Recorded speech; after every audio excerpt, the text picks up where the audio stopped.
have been historically the best days because over the weekend money comes in, people study the market I'm over all here weekend, they decide what hearting they him want for to buy you. on Monday, I they don't know put if in their if it orders took on or not. Monday. I ain't And sure. we've been calling it hedge fund Mondays. Hedge fund Mondays. All right. I see you want to look at the MES. You need more information on it, Master Zanitis. We'll talk about it in a second. So, you know, oh wait, I'm trying to write down some of you guys' stocks. MES.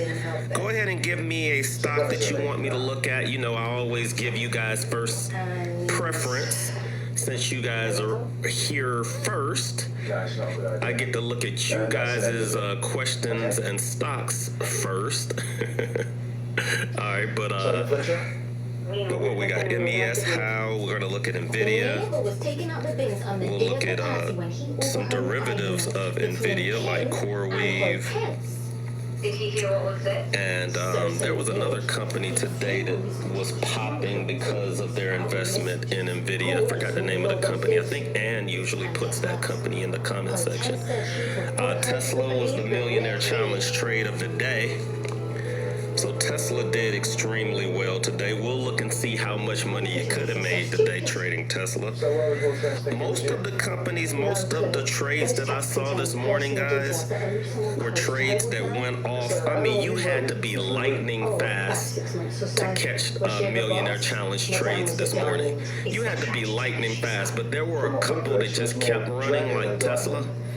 So Tesla became the Millionaire Challenge trade. I didn't take a look at it to see if you were able to make 100% return, but the way that it was moving, I think that it was possible. Was there any information, DJP1340, on Tesla today? We'll look at it. We'll pull it up on ChatGPT and see if there was any interesting news on Tesla.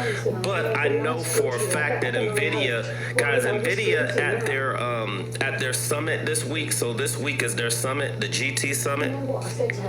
They talked really heavily about driverless vehicles and their relationship with Tesla, with making these with making these driverless vehicles. So you're gonna see. You probably saw Tesla popping this morning because everyone knew that was going to be a big topic. All right, so we'll take a look at it. We'll take a look at it. Just making sure I got all of you guys' stocks first, because I want to give you guys first dibs before we go into educating. Arwin says, "Hello, millionaires." I hope you guys are not offended by hearing the word millionaires, even if you're not a millionaire. In the past, there were people that felt uncomfortable with millionaires calling other people thousandaires and thousandaires calling their sons and daughters hundredaires. You know, some people can deal with what their positions are in life at that particular time, and then they know what they need to work towards. Some people just don't like people telling them, you know, because they feel like, can you put that down? You know, they're financially worth. All right, so hopefully you guys don't get offended by the Millionaire Challenge or me talking about, thousandaires, educating you guys on the market. And that's just been my thing, guys. I don't like to separate thousandaires from millionaires, but what I do like to do is I like to follow the millionaires and the billionaires. Because in real life, if you follow thousandaires, you're going to end up a thousandaire. All right. If you follow what the millionaires and the billionaires are doing, you can get close to your destination, right? So what we're doing when we're looking up unusual options activity, when we're looking up things to buy, we want to find out what the billionaires are buying, because the billionaires have, that's what they do well. Right? That's their superpower. Their superpower is making money. So if you watch how these trillion dollar companies make money, and if you're invested in these $1 trillion companies when they're small and grow to $1 trillion, you start to learn, you start to understand what to listen for, what to not listen for. All right, so I hope that you guys, I come up, but y'all know I think I'm a stand-up comedian, so I'm gonna have my jokes, but I do realize that I offend people sometimes, and I don't know what each of you guys are going through at that particular moment. Sometimes it's just a bad day. Some days people lose their jobs, and then they come in here because they want to relax, and then they got to hear me talk about thousandaires. Yeah, but I was trying to, some type of way, right? So I don't want you guys to take it out personally on use me. yours, Just know that but I'm that's just fine. up here to teach and try to keep you guys entertained with jokes. And I don't mean to offend everybody. We're all a family. This is a millionaire family. I actually honestly believe that each and every single person in this room has the power to build wealth for themselves and their family. And that's why we're here, right? So that we can learn. And it starts by looking at the largest and the most profitable company on the planet. If you want to follow the money, let's follow the best. This is the best of the best. This right here is the best of the best. The best of the best, the best of the best, the best of the best. You want to follow the money, you need to know what NVIDIA is involved in. You need to know what NVIDIA is investing in. You got to know what NVIDIA is thinking. Now, not all super companies stay at the top forever. Just 5 years ago, 10 years ago, it was Apple. 10 years prior to that, it was Exxon. I think I'm getting older, so I got to get my years right. But at some point, guys, oil companies were. Y'all know 30 to 40 years ago, the number one companies on the planet, do y'all know at one point General Motors and General Electric were the largest companies on the planet? No, nobody talks about General Motors or General Electric anymore. We're just now talking about Exxon because oil has been rising. Apple played its part. Amazon played its part. Microsoft at one point played its part. Okay? All of these companies have passed off the baton probably within the last 15 years. Amazon, Microsoft, Google, NVIDIA, they've all been switching places. In 1 year's time, guys, 3 of those companies took the top spot, which is hilarious, right? Like, what did they do differently that year to take the top spot? Well, it's what investors were willing, the money that we were willing to put behind that particular company at the time. It's all a game. All of these companies are doing well. But now every single company has said, guys, let NVIDIA take charge, and we're just going to follow NVIDIA's lead until another company can come along and supplant NVIDIA. In fact, it's interesting. They used to always have, the app, like around this particular time, they would always have, Apple would usually do a summit and talk about some of the products that they're going to release in September. We ain't heard nothing about Apple because I don't want to say nobody cares about Apple. It's just Apple is taking a break and letting another company. At some point, Apple may develop something in the future, develop something in the future, and then they can become the number one company on the planet again, and then we all sit back. But for now, the semiconductor space is the space that everybody is watching to determine what direction the market is going to go. So if you want to follow the money, you got to understand who the leaders are. All right, you got to understand who the leaders are. And NVIDIA is the largest company on the planet with a $4.5 trillion market cap and a very, very high beta. If you don't know what beta is the horsepower of a company. This company got horsepower and it's got weight behind it. All right, and it's innovating, guys, and they're telling us that we are in inning 2 of 9 innings of AI, and it's going to end with quantum computing. We are in inning 2. And AI is going to push until we put the infrastructure in place, and then quantum computing is going to take over. Well, yeah, So if it's you because think that things are Nord fast virus was now, trying to open. wait till quantum computing comes in the next 5 to 10 years. If you think things are too fast now, wait until quantum computing comes in, which is supposed to be 10,000 times faster than what AI is doing right now. But we don't have the infrastructure in place. We're building the infrastructure now. We're changing the way not one business, guys. AI is changing every single, I don't care if your business is basket weaving. It is changing basket weaving right now. All right, because you can go online. I bet you I can go on ChatGPT right now and I can say, look, I've never wove anything. Can you teach me how to basket weave? Where can I get the materials? How far away are those materials? How much is the materials going to cost? How much is it going to cost to create this basket? If I created this basket, is this the type of market where I can sell these baskets? Where can I sell these baskets? What other platforms can I choose to sell these baskets? And if I sell these baskets, what type of individual wants this basket? What age group? What race? What color should I use? What material should I use? How big should these baskets be? Guys, you can go down the rabbit hole with anything these days. And if you haven't tried doing it, you ain't really lived yet. Right?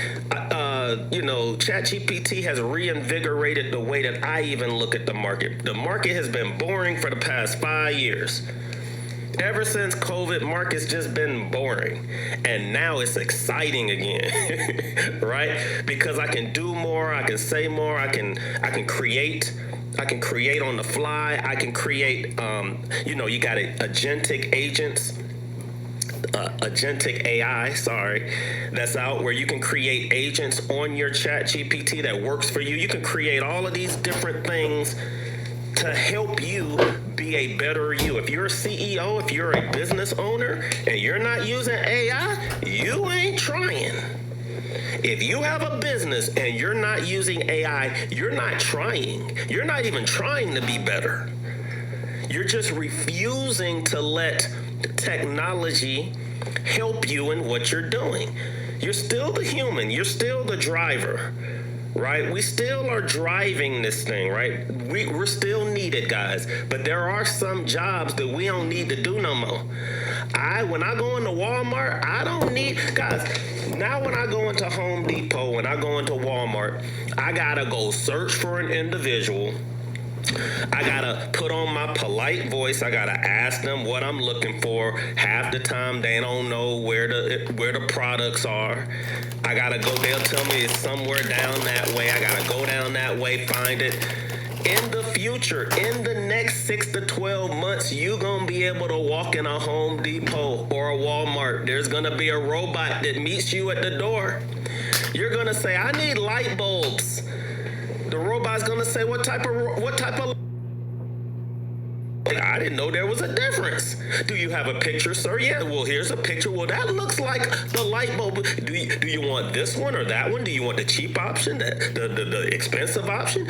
I'll take you to the aisle. I can't wait until we get to that moment.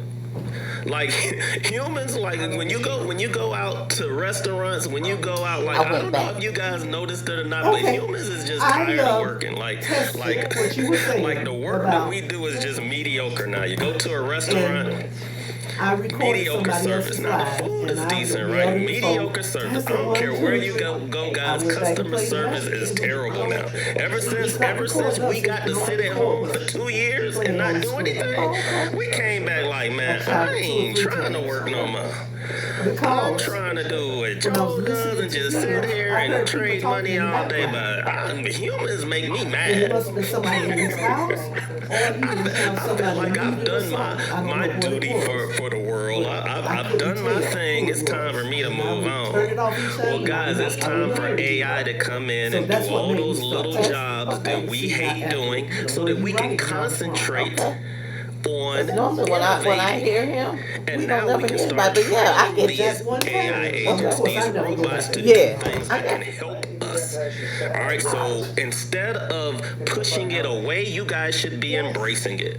Instead of pushing it away, you should be embracing it, and you should be learning about it so that you know what to invest in. Overcooked it. All right, I saw this happening. My son saw this happening way back in 2016, 2017, when we started to invest in NVIDIA before it became a household name. Back then in 2016 and 2017, guys, Elon's been talking about driverless vehicles and all of that type of stuff years ago. It's just you guys weren't listening in. You were too busy trying to do away with the electric vehicle because you thought that somebody was going to force you to buy an electric vehicle that you didn't want to buy, and you wanted to listen to your injured roar, and you weren't listening to what he was trying to bring to the world to try to change it and make it more efficient. I get it. You love it. You're nostalgic about what you've done in the past. But I'm all about efficiency. Efficiency. Speed and efficiency. Speed and efficiency. You might not be, that might not be you. But don't fault me because I want to be efficient and I want to be fast. And I don't want to, I'm at that age where I don't have time to wait for information. I need the information to be as accurate as possible. Even when I'm creating pictures and stuff like that. I created this 3 minutes before we went live. I said, hey, can you create a picture for me in video with a $4.5 trillion market cap?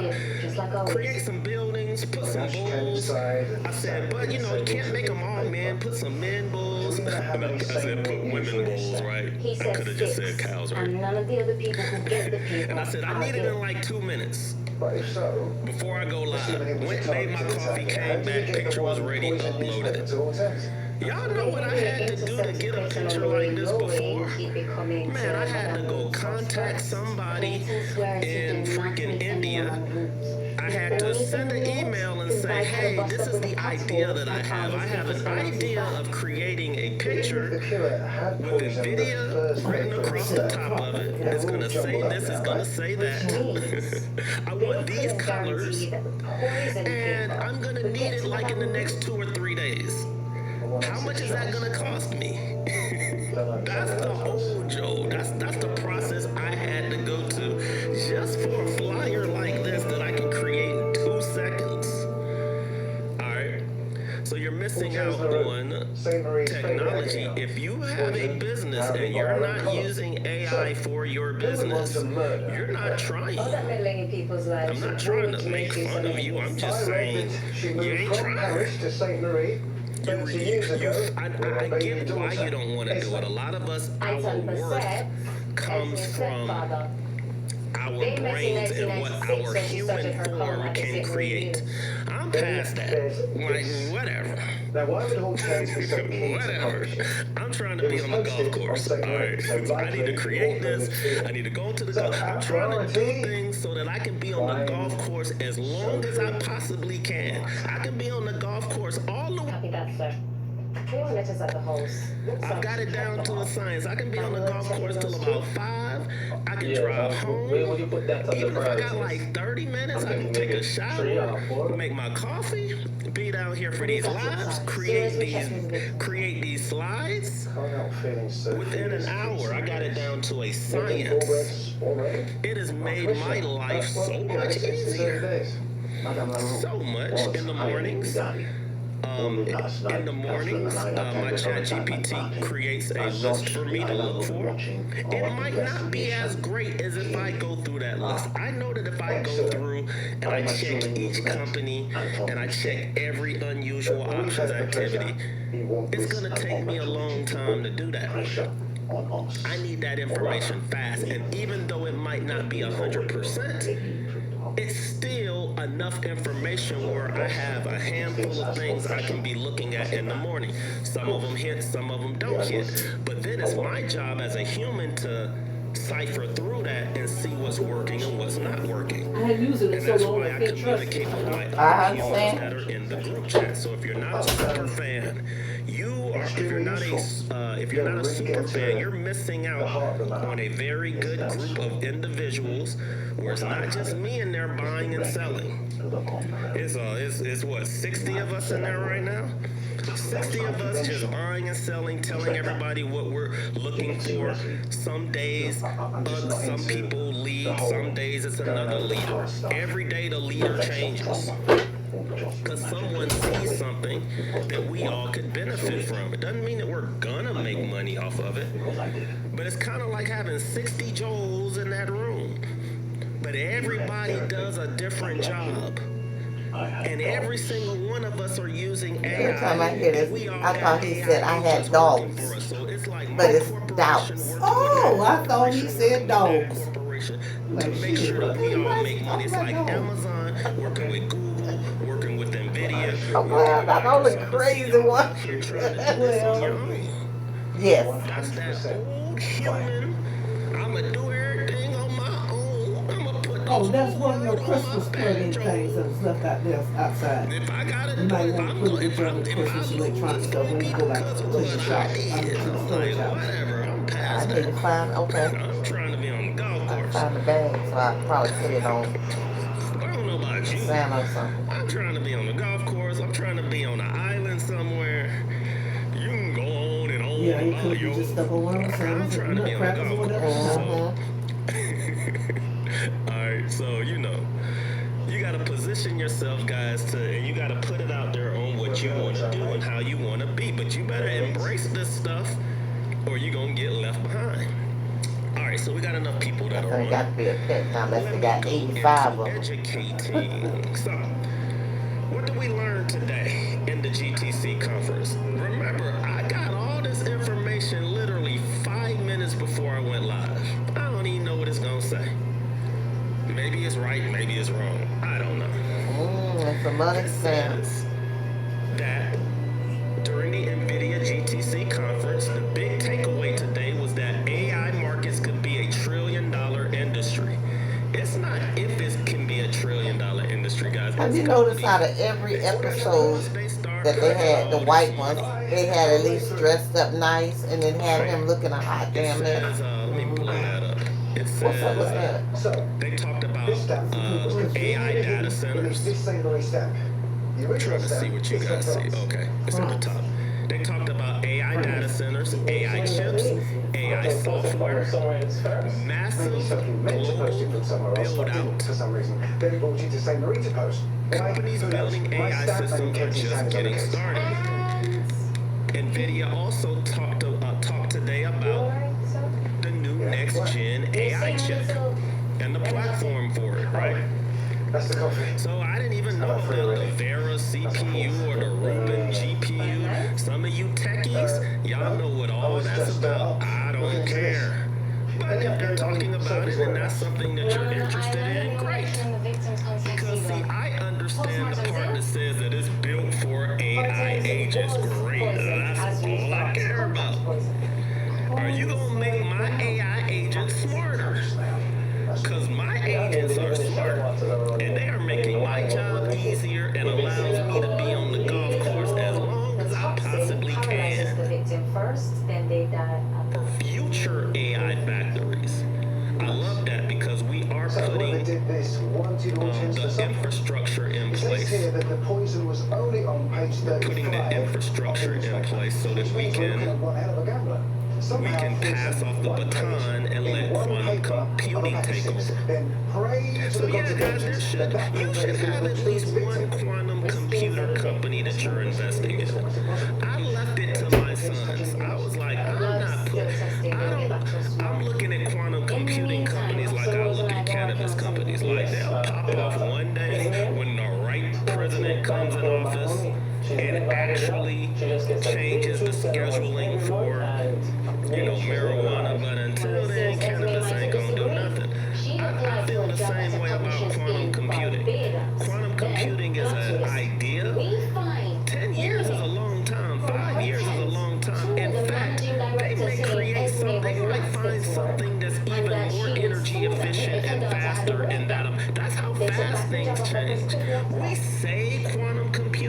future, but it doesn't mean that it necessarily is. But we're working towards it. And somebody, maybe somebody here is maybe one of our kids, is gonna be like, no, we shouldn't go in that direction. We should go in this direction. And then the whole world will jump on board. But in the meantime, we have our eyes on the prize. We're building the infrastructure. Okay? Late night, was it? You can hate driverless vehicles all you want. But let me tell you something.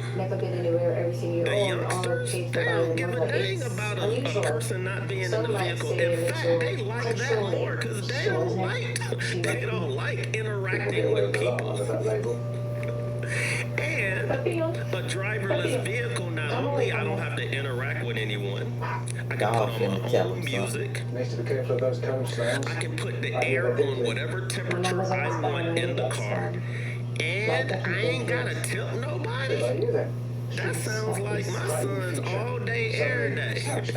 All day. I ain't gotta tip. Not that they're a-holes. I'm just trying to make jokes. Maybe one day you just snapped. My wife gonna run in here. Why are you saying our kids are like that? You know they would Get in tip. touch. No, they wouldn't. Alright. So, what's the next phase? AI agents. Don't be talking about my babies. Alright, so what's the next phase of AI agents? Alright, and NVIDIA is focused heavily on AI agents. Guys, I'm using AI agents now, and it's the best thing since sliced bread. And I'm not saying that because I'm trying to win you guys over on if NVIDIA is going to grow in price. I've already made my money in NVIDIA. I believed in it. I saw this back in 2018, 19. I didn't think it was going to happen this fast. So that's what's scary about it. The things that I hear about now, I'm starting to see it a lot faster than I would have before. It took me 40 years to see a dang electric vehicle that I had been dreaming about since I was young. And it's not even because of what it can do. It's just because I'm a techie. I love things that are different. Until we know who Sophie Martin is, let's look You for know, they've anyone been in the talking motor about there. this crap, and it seems like we went through a little tech boom, and we saw things change when the internet came in, and then everything stopped for like 15 years, like there was no innovation whatsoever. And then all of a sudden, we're starting to see innovation again. And I remember, 3 weeks ago. and I'm not even that was coming old. to you. I remember back when there was no phone, no cell phone. There was no, you know, there were no computers, there was no cell phones, there were no apps, there was no social media, there was none of that, right? And then we woke up one day and it was all around us, and we're like, dang. And then we went through a period where everything was just blasé. Everything was the same. And now, everything went sideways. So that's what usually happens through innovation. You get a spike. That was the internet, and then everybody digested that spike, right? And the internet caused all of these companies to become a little bit faster. In the water. And then that opened up the door to the next phase, which is AI. They've been telling us it was gonna happen ever since we was watching Terminator. We didn't believe it. Like, we were watching the Jetsons, we were watching Terminator. We was like, when is this stuff gonna actually happen? Now we finally see it, guys. They got flying cars now. They're coming. I have a friend that is in Texas right now working on the highways for driverless vehicles for flying vehicles to come in and fly in. That's her job. To build the airspace for these flying vehicles. Guys, it's coming. When you have different people in different industries, you're like, your whole job is creating something nobody even knows about. To work. I'm telling you guys, Tesla is really all about building these underground tunnels just for vehicles to Teslas do not trust to that guy. move faster And you than can't trust you family, would up then. on top, you know, like can you trust? New Would it be York, more helpful to California. talk to him if Some I'm of these not? places are gonna benefit where you can go underground and go, you know, 50 or 100 miles in 20 minutes underground. That's coming. That's coming. It's coming, and it's coming fast. All right, but we had to go through phases to be able to. Sometimes you can have an idea and you don't have the capacity to do it because things are just not fast enough yet. Well, we're here now. In fact, Nvidia was saying that the stuff that they have right now is so fast we can't keep up with it. So I need to We just can't even keep up accept with it it. and That could be a bad thing. That could be, you know, when the machines take And even over, more so, right? We have a if you're Terminator sold. thing happening, right? The next phase of AI agents is what they're talking about. You're gonna have AI assistants, AI employees, AI Like systems you know about my stash. completing, you Oh, know, tasks automatically. men like it. I already have that happening. I wake up to, and it's called a morning cup of Joe. I'm gonna pull it up for you guys. It's called a morning cup of Joe. Hello, Mr. Harris. It says, "Hello, my lord." Hello, my No, lord. thank you. Think I'll have Here's an your early morning night. cup of Joe. Perhaps you should too. Every morning. I'm like, well, thank you. Seeing that you're having trouble I sleeping. appreciate another that. cold one for me, please. And then they talk about self-driving car expansion. Yeah, you guys already have the Vegas underground loop going on right now. Guys, I'm telling you guys, it's here. Y'all just don't see it. Waymo has already, y'all see this, the self-driving car expansion? Look at the major partners. Hyundai, Nissan, BYD, and Geely. What the hell is Geely? I thought Geely was a movie that Jennifer Lopez and Ben Affleck was in. What the heck is a Geely? Alright? So you got major companies getting involved in this self-driving thing. And what sucks is anytime you have a vehicle, anytime you're dealing with machinery, there's gonna be injuries, there's gonna be horror stories about What's people behind your that back? are Alright, injured come or on. even Don't lie to me. die. There's a mirror right behind you. Right? And it's just gonna promising happen. one up, all right? But Dear what are they? Hortense, I say but because I can't stop anything from happening. They're gonna continue to do it. Chicken wings They're with the gonna extra continue to fries. create, and they're gonna just say, look, you best pray before you get into one of these things. But shoot, I don't know if you've been on the road in Atlanta or on the road in Florida. Think about it. If we were to just stop driving and just let the robots drive and let them communicate with each other, I promise you guys, the wrecks that we have out there are probably going to be a lot minor. Now, it might be a little bit slower, but if you just let all the robots communicate, I went into a restaurant the other day and I told you guys the robots were dropping off food and then going into the back room and coming back out and delivering food. Guys, them robots, they never hit each other. They were coming at super speeds and they would stop and they would go and then go right around each other. They knew where each individual Talking about birds, them little hummingbirds gonna have to keep their ass out they tree. They can see more than what we can see. We can only see what's in front of us. They 1 in 6 chance. can see above Have them you and decided where below. you gonna put your container at so you can put your stuff in it? I've been in my Tesla and I've been driving No, I at haven't thought about that. on the camera, Perfectly dippable. and as much Have as you I thought of where think you that want I me can to see I everything, don't know, bro. my I don't know Tesla about can see 50 different You know a cars lot. driving at different speeds at one time. Like if you look at the camera and you see what it's processing, you're like, yo, this is freaking crazy. Sorry, it's not So I you. should ask you, do you know where you gonna put your box at? Walking down the street is processing the Well, lanes it's on been the taken road, over. it's processing the stop sign, it's processing the light, it's processing the speed I'm going, the speed the car in front of me is going, it's putting out a little arrow to know how far I am from that car. Guys, I can look down and act like I'm about to get something out of my console, and my Tesla be like, keep your eyes on the road. It even knows where my eyes are while I'm driving. all of this stuff is being processed, and this is what's crazy. Every single vehicle has this technology in it when it's built. Every single one of them. You can unlock certain features, but a lot of these cars and a lot of this technology that's out there can do way more than you even So think what that it was can that do. was So you guys just gotta sit back and let it happen. Okay, I didn't know Geely was a car company popular in Asia. So Asia is doing big things when it comes to cars. All right, BYD.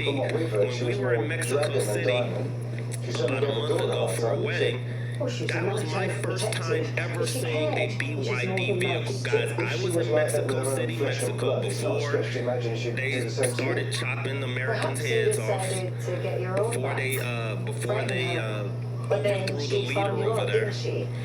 And while we were over there, I couldn't keep I was driving my wife crazy because I was like, that's my car, BYD, ooh, that's my car. Y'all remember when we played My Car back in the day? Ooh, that's my car.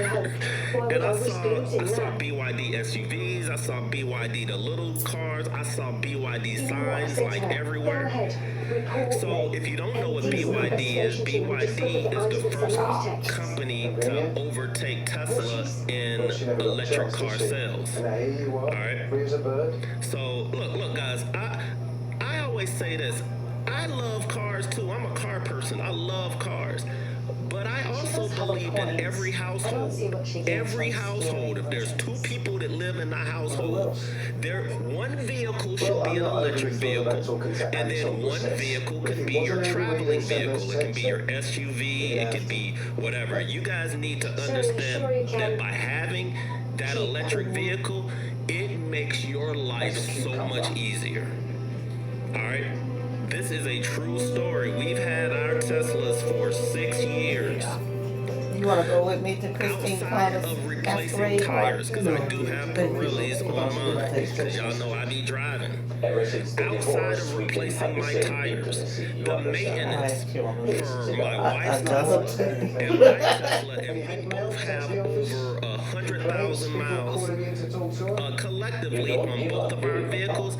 We have not spent no more than $1,000 total on maintenance in 6 years. For 6 years, guys, I have not spent more than $1,000. She replaced her small battery, which I think was $150.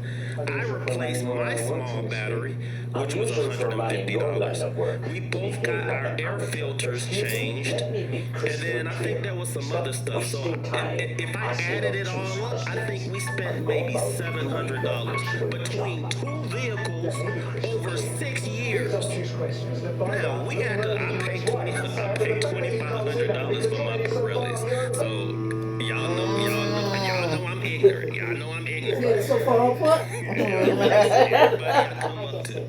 And this is not to tell you guys you should buy it. I say, look, there's a million electric guys. There's electric Hondas. There's electric Fords. There's electric Nissans. There's like some beautiful electric vehicles out there. Electric BMWs, electric Audis, electric every single car that's out there. Everyone should have one in their household. And then if you want to own an F-150 or you want to own you want to own what's one of my favorite vehicles to travel in? What is that? The obviously suspects Wagoneer? who's sending those Cool. texts. Because every time we go and we travel and we need to drive something, we'll go rent a vehicle. I get this all the time. Well, what if you want to travel? I'd be like, well, how many times you travel a year? Once? Well, then just go rent a car for 3. You're going to pay an extra $7,000 or $8,000 a year because you travel one time? Found it in the When you back can of just the go rent evidence a store. car. Don't think it's been used Like, that for a don't make while. any sense. But y'all will come up with any excuse not to get with technology. Nah, Joel, I don't trust that AI. I saw that movie where they could just turn on your car and drive the car off, while you're in it. I'm like, they can do that in any car. That's not just an electric vehicle. Every single new car, every car company can turn it on and move. Every car has driverless vehicle y'all just don't know that it's in there. Y'all just don't know it's in there. Like every excuse on the planet. Has landed. Every household should have one electric car and one fuel. Likewise. And then you can do I was whatever you want. surprised when Guys, you when I go called to the me. golf course, when I go to the grocery store, I don't have to pay for But the drink gas. would help take your I'm mind telling off you things. guys, because I know y'all always hear horror stories. My wife is here to tell you we have not spent more than $1,000 total on the maintenance of 2 vehicles, and I drive my vehicle every day. Not only do I drive it every day, guys, I run it. I run that mug. I'm racing everybody on every corner. I'm beating everybody from one light to the next light. When I hit the highway, I'm like, the police can't give me a ticket from going to 0 to 60 in 3 seconds, so I'm flooring it. This stays between us. Until I get to like 70, then I slow down. Esme I is am running that mug. took her from Paris when she was And I'm knocking on wood. Now, my kids, every single time I take their cars to get any type of oil change, I spend $500 to $1,000 every time they get an oil change. Y'all know how angry that makes me? Did they not realize? I'm like, yo, your one oil change and your Esme's mother. whatever I had to do, your tune-up cost more than you and my mom and mama's vehicle for the last 6 years. I know I sound old, You suspect but when you live in efficiency, you start seeing inefficiency, and it start making you angry because you're like, why are you spending that much money? Because you don't want to adopt new technology? So, well, Okay, whatever. if I rain check. Me hearing that engine ain't that important to me that I'm gonna pay thousands extra a year just so I can hear. In fact, I don't want to hear it. I want to hear my music playing. Why I blow past people? I want to hear them honking at me while I'm racing past them. I want to sneak up on them so they don't know I'm coming, so I can blow past them. Y'all want to be all loud like a motorcycle. I'm trying to be efficient and fast. I'll be calling your commissioner. Alright. So get one, guys. I'm not telling you not to get one. One of my favorite vehicles that I swear I'm gonna own before. I keep saying before I pass. I don't want to, I hate saying that because I know one day we ultimately have to, right? I honestly feel like God's just gonna come and take me up into the sky, right? But I like the E-Ray, right? My dad was a Corvette owner. He owned 3 Corvettes in my lifetime. I got to see 3 Corvettes when I was younger. I remember stuff like that. So I'm like, yo, I gotta own a Corvette. I gotta have one. So There's says an that E-Ray lady that's knows out that's hybrid. Arguing with It's our got an guests. engine and it's got electric. Oh, you throw a couple pellets in there and fish roll. Gotta be a Fish vehicle roll. I'll own just to Maybe be owned. And that's like why I told us. you guys it's gonna be hard for me to do the millionaire challenge because as soon as I have about Slow down, 100K, you know, I'm gonna be thinking about that Okay. E-Ray.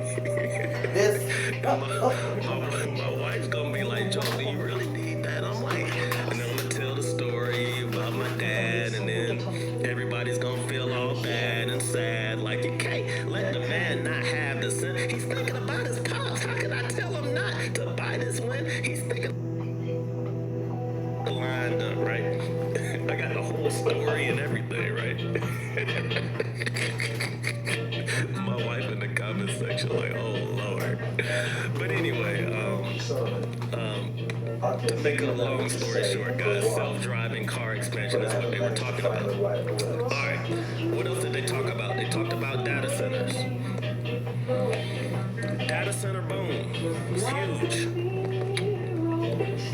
See, you've had 4 of them. That's what I'm talking about. Hey, you're gonna bring that motorcycle. See, whatever it takes to be efficient. Morning, sir. I'm That was the too Paris old. Look, I police. was trying to look. My See, thinking Spooner, I was was trying to get. This is a addicts true are more story. likely I to was have trying to get a criminal motorcycle when I was charges. in DC. There are Now three y'all Sophie know how Martins many on file. potholes Two for are possession, in one for DC. aggravated robbery. And I was trying to get. See, What's Spooner, I hope he's still not in that area. that, sir? I was trying to get a motorcycle then. Luckily, This is it. at that time, my credit score was so bad. Guys, my credit score was so bad at the time. I remember that motorcycle cost $7 grand. Yeah, they did actually. I had $3,500. I was like, yo, I'm gonna put $3,500, even $4,000 down. Can y'all please just finance the other $3 grand? They wouldn't even do it. I'm like, yo, you can repossess the thing and still have some equity in it. They was like, nah, son. So maybe that was a good thing. Everything happens for a Following reason. a lead. If Sophie I guess Martin I was wasn't outside supposed to be Madame on a Rose's house that motorcycle. night, it's possible she followed her All to right, the but party. AI data centers is one of the things that they're went through talking the about. photos Data centers are online huge. In and fact, I have a friend right now interviewing with a data center company in Georgia. Data centers are starting to go up everywhere, and you're starting to see them along the highways. When you're driving down the highways, you guys are going to start seeing these factories that look like they go for miles and miles and miles. Data centers, people. That's the come up. That's what they're building, and in those data centers, you're gonna have that. You're gonna have AI models, robotics, autonomous driving, future internet services. So why is Wall Street watching all of this? Because NVIDIA is currently one of the most important companies in the world for AI. You gotta know what they're buying, because what they're buying, what they're putting their money into is probably gonna be the future, at least for the next 10 to 15 years. And the AI build out is just the beginning. More chips, more data centers, more AI demand. You are Sophie Martin. Now, You assumed a new identity to come to St. Marie and enact revenge on Hortense what Leroux, stocks starting with those represent, you know, threatening text what stocks messages. are the most important stocks I to just look like to at these stay off days? grid, Like that's these all. days, if you were like, should be Joel, free what to are the roam stocks in the as a companies bird that I too. actually need to watch out for? The shop you bought it in. All right. Check their Well, let's talk CCTV. about it, because these are the companies you're gonna start hearing about, Here's the truth. and you know most of them, That right? You got woman you're talking NVIDIA. about. NVIDIA is AI computing power. And me? Microsoft is still a leader with software Not for and the reason cloud you think. infrastructure. Apple is always going to be up there, guys, when it comes to consumer tech. Like, nobody can mess with Apple. Samsung is trying, but they just don't have that firepower Apple has. And Apple retention for their consumers is extremely high. It's like once you go Apple, you literally stay with Apple.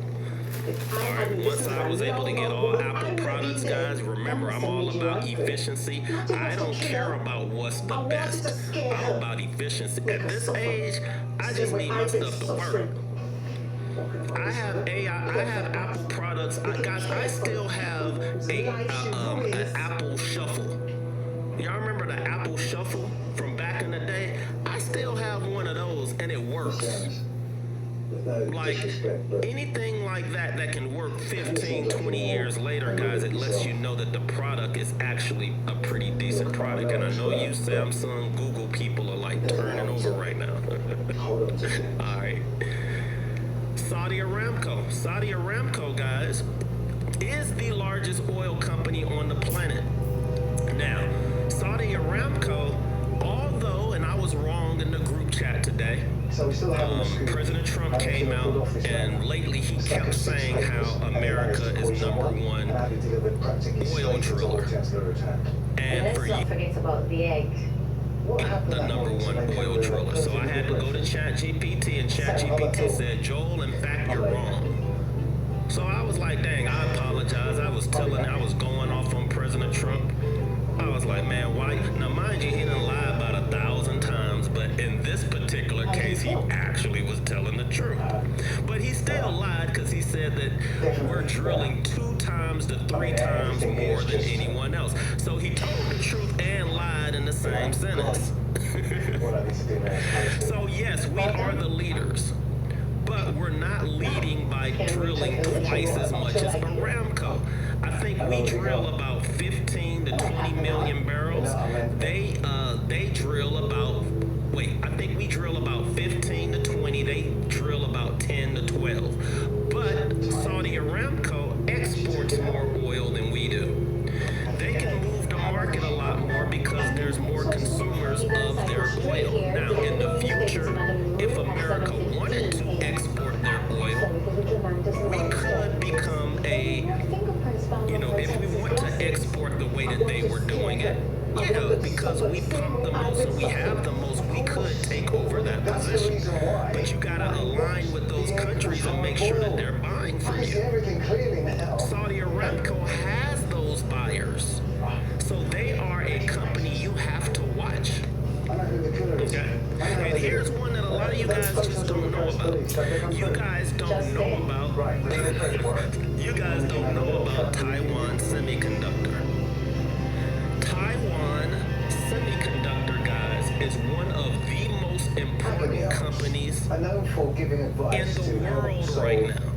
I actually think they're the most important company, to be honest. As difficult as this one. People argue about this all the time. They're like, the chicken or the egg, right? Which one is the most We have no important? idea how the killer managed to put it in the newspaper. Just because you make the most money, NVIDIA, does that mean that you're the most important company? You can argue that. With the help But Taiwan Semiconductor, guys, 90% of the chips that are manufactured are done at Taiwan's semiconductor plant. 90%. Y'all heard what I just said? Not 10%. 90% of the semiconductor. So if you don't know what a semiconductor is the reason why your machine works. Your computer, your phone, your car, certain things in your car, your TV, anything that's electronic that has a heart to work has a semiconductor chip in it, and they manufacture 90% of the world's semiconductors. 90. So think about this. Think about this, guys. Taiwan Semiconductor is not even an American company. In fact, I just learned today that they're a $1.7 trillion company. I had no idea. I thought they were worth about maybe 500 billion, 600 billion. Guys, they're sneakily they're worth 1.7. They're like one of the top 5 companies on this planet. She went back into the kitchen, eager to see the request to change the final column had been carried out. They're worth 1.7 trillion, and most of us don't even know they exist. Subsequently died. And they exist, they're based out of Taiwan. Now, why is this important? You then came This into is the house. important because we just went to war with Put on Iran. Hortense's purple gown, a wig matching her hair with a purple headband. Wants to be the number one The power. item I that want was you guys to listen to what I'm saying. They Her statement, don't like I don't know if you guys saw Trump speaking today, but he was talking with his chest out today. If you heard Trump today, Trump had his chest out and he was talking major SHIT today. He came in the room with the biggest balls ever today. He was calling out countries. He was saying he was talking big stuff today. Wiping away any prints first. Telling, who our allies are. You really ain't our ally. NATO, y'all ain't NATO. NATO is America. Like, this dude was talking big stuff today. You almost forgot Miss Lewis. And I know these countries are tired of hearing it. China has always, if you've ever read the book, The Art of War, like China has always been now hard-boiled egg out of the pan and clumsily number put it in one. the egg cup. then you left the house. So they know that 90% of the chips in the world are being manufactured in and drove Taiwan. around the front to time perfectly with And Esme's we keep arrival. hearing that they want to invade Taiwan. If they invade Taiwan, they control the chips. If they control the chips, they control You all the found these technology. in the bin on your street. And audacious. Yeah. I'm going to say that again. If they invade Taiwan, Why go to such They lengths? control 90% of the manufactured chips on the planet. Guys, semiconductor chips is the new oil. You got your oil, 30 years you got your ago, oil, Sophie and we Martin keep going moved after, to Paris and from then you the got your UK with her semiconductor space, boyfriend who was which is your new escaping some oil. trouble back home. She was living in a commune Whoever in controls Montmartre, technology and it's and there oil she met controls the Hortense, world. an ambitious writer. And they Sophie talking about they gonna invade Taiwan. If was they a drug invade addict Taiwan, guys, it's with gonna a be which newborn World baby. War would it be? 3 or 4? You were It'll doing be your World best, War no 4. doubt.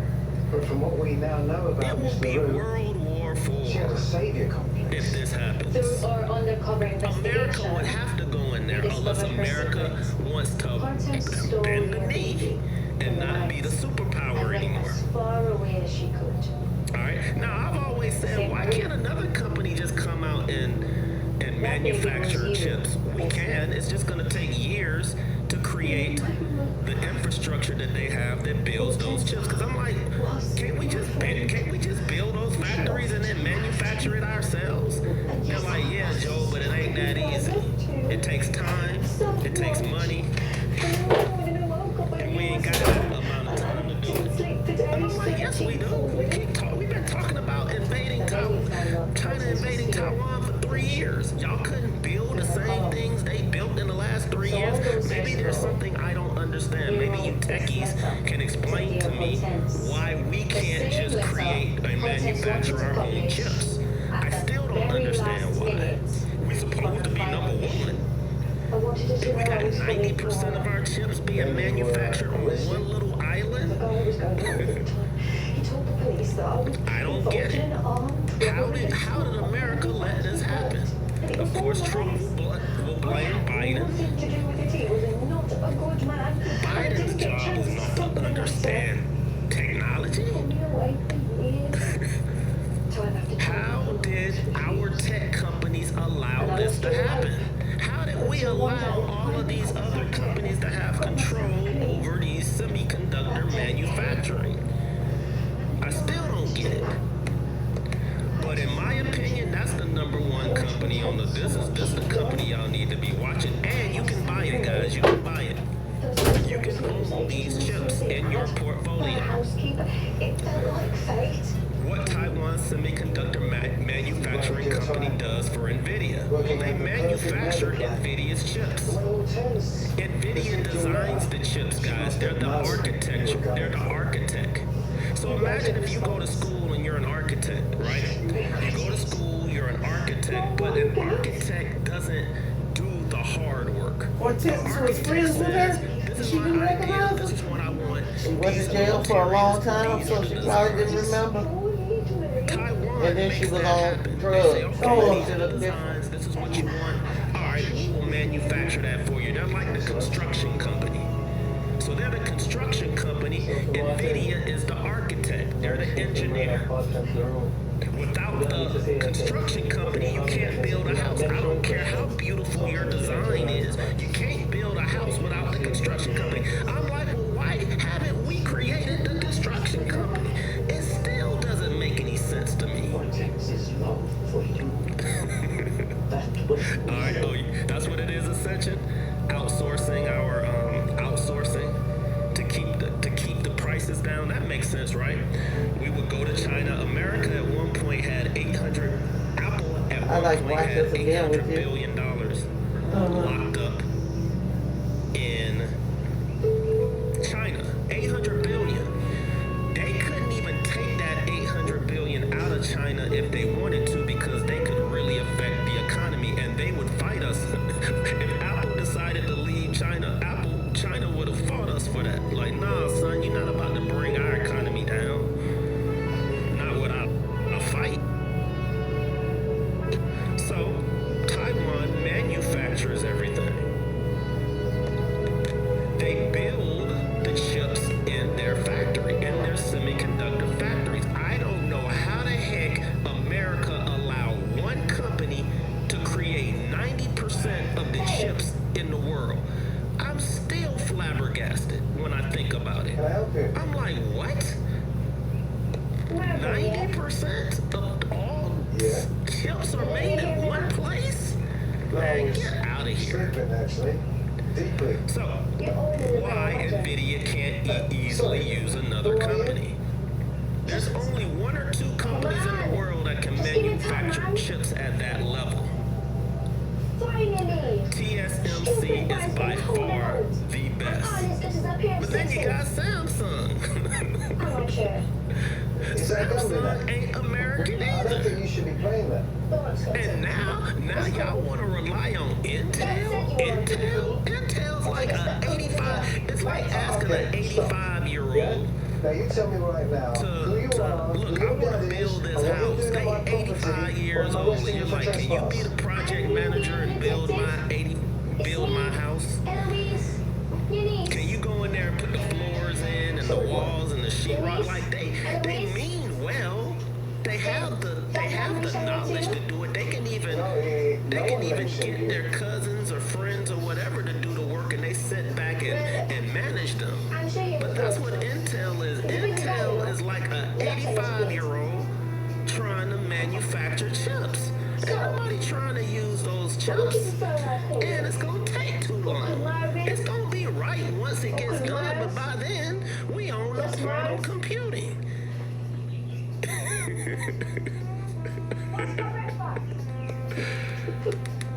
Like what the heck? Intel? We relying on Intel? Don't touch anything. TSMC leads because they have better yields, It's a sea monster. more Some people working are saying chips that's per not true. wafer. So if you've ever looked at a semiconductor chip, guys, you'll see the wafers in it, right? And each wafer is super duper powerful. I should just tell her the truth. Charles was They have more advanced manufacturing nodes. You guys have seen those nodes on the chips. And they have massive production scale. The Moscow? Can't nobody else with TSMC, Taiwan Who took the mood? Semiconductor. I don't know. Or that company. I don't know why they're not. I keep saying to myself, why are they not worth $5 trillion? Detective, it's me.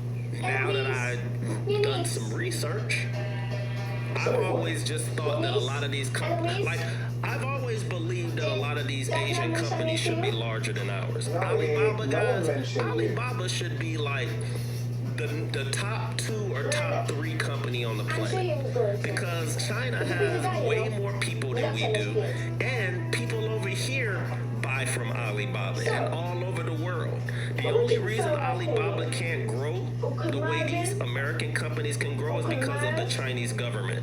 The Chinese government doesn't want any of the CEOs or any of the employees to get so rich that they can influence the government or influence the people. They don't like that.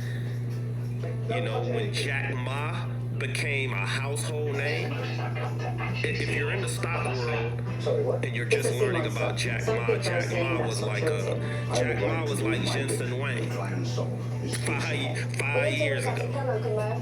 And China shut that down. I should just tell her the truth. Alibaba should be, you know, the number 1 or number 2 company, followed by Taiwan Semi. I just felt like, oh, these Asian companies just can't grow like that because the government's not pouring money into that company, so that it can be the number 1 company on the planet, We'll right? watch the other one when But you. now I think people are playing a different game now. I'm not cooking. You want to see You're it? starting to see it. You're starting to see how everybody's positioning themselves, especially after this move.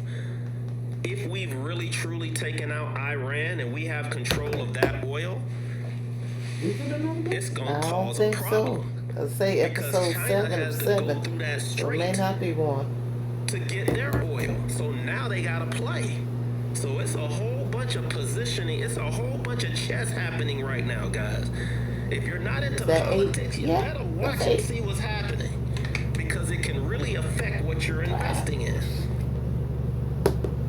Think of it like this, and I'm gonna get to you guys' stocks. NVIDIA is the architect designing a skyscraper. TSMC, just like I mentioned before, I like that, is a construction company building it.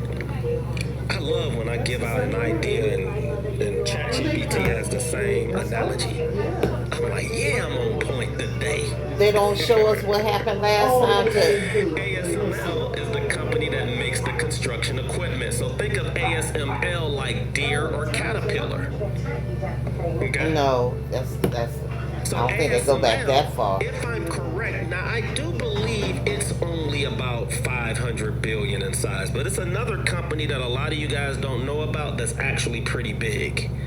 So these are names that y'all need to start like knowing, like ASML, Taiwan Semiconductor, NVIDIA, Micron, Broadcom, AMD. Oh, wait a minute, episode I didn't even put Intel That don't come out in till the. March I can't even believe Intel is even in the conversation. What's with it? Y'all know how angry I get when I hear about Intel. Y'all want a 95-year-old Okay. company Aggregate, to build your super Okay. advanced chips. Let them go and retire in That's peace. in paradise for a little while. Without the builder and machines, the design Anything cannot else you may become a wanna watch? reality. No. All right. Cool. So let's look at wanna find your mix let's on? look at what Nvidia did That'll be today. fine. Let's look at some of the Millionaire Challenge trades it of on the here? day. And if there's any April. stocks that you guys want me to look at, go ahead and put it in the comment section so I can take a look at it. I see Micron. I'm gonna write that one down. Oh, shoot. What did I do with you guys? Hold on. Anyone? Just resume, tell it resume, get there. Did I drop it? I think that was I wrote y'all stuff down and then lost it. Joe, you couldn't have. There's no way. I wrote that down and then.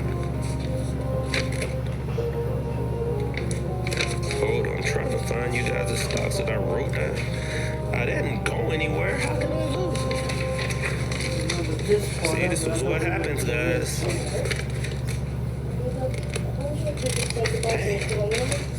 There's no way.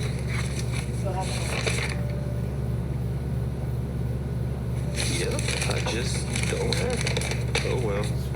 I'll go back to the comment section. Dang. Alright, that's fine. I'll get to you guys' stocks. If you can repeat the stocks that you had in early, let me go to the top of the page real quick. Because I want to make sure I get you guys' companies in there. I wrote it down. I don't know where it went. Y'all know I be getting hype. I might have thrown it across the room. All right, give me a second. Give me a second. All right, we got Hal. I got that. We got MES. Wow, I don't know how that happened. Huh. It's down on the floor. All right, we got MES, Micro ES. We have Halliburton. We have Snow Google. We have Tesla. Okay, there it is. NBIS. NBIS was up huge today. Snow. All right, cool. All right, we got it. We got them all. We can look at SMH too. We'll look at Taiwan Semiconductor. All right, we got enough. All right, cool. So let's look at, let's break down NVIDIA real quick. So if we were breaking down NVIDIA and we were looking at its chart,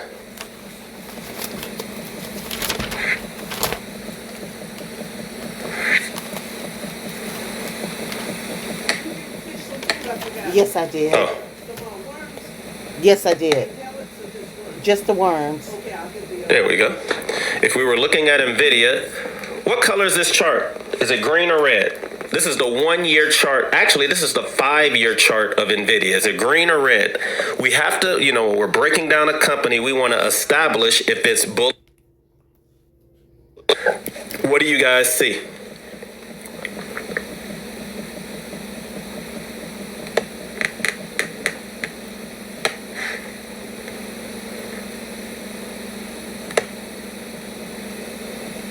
There you go. 0.75. A 52-week high. How can I make this this smaller.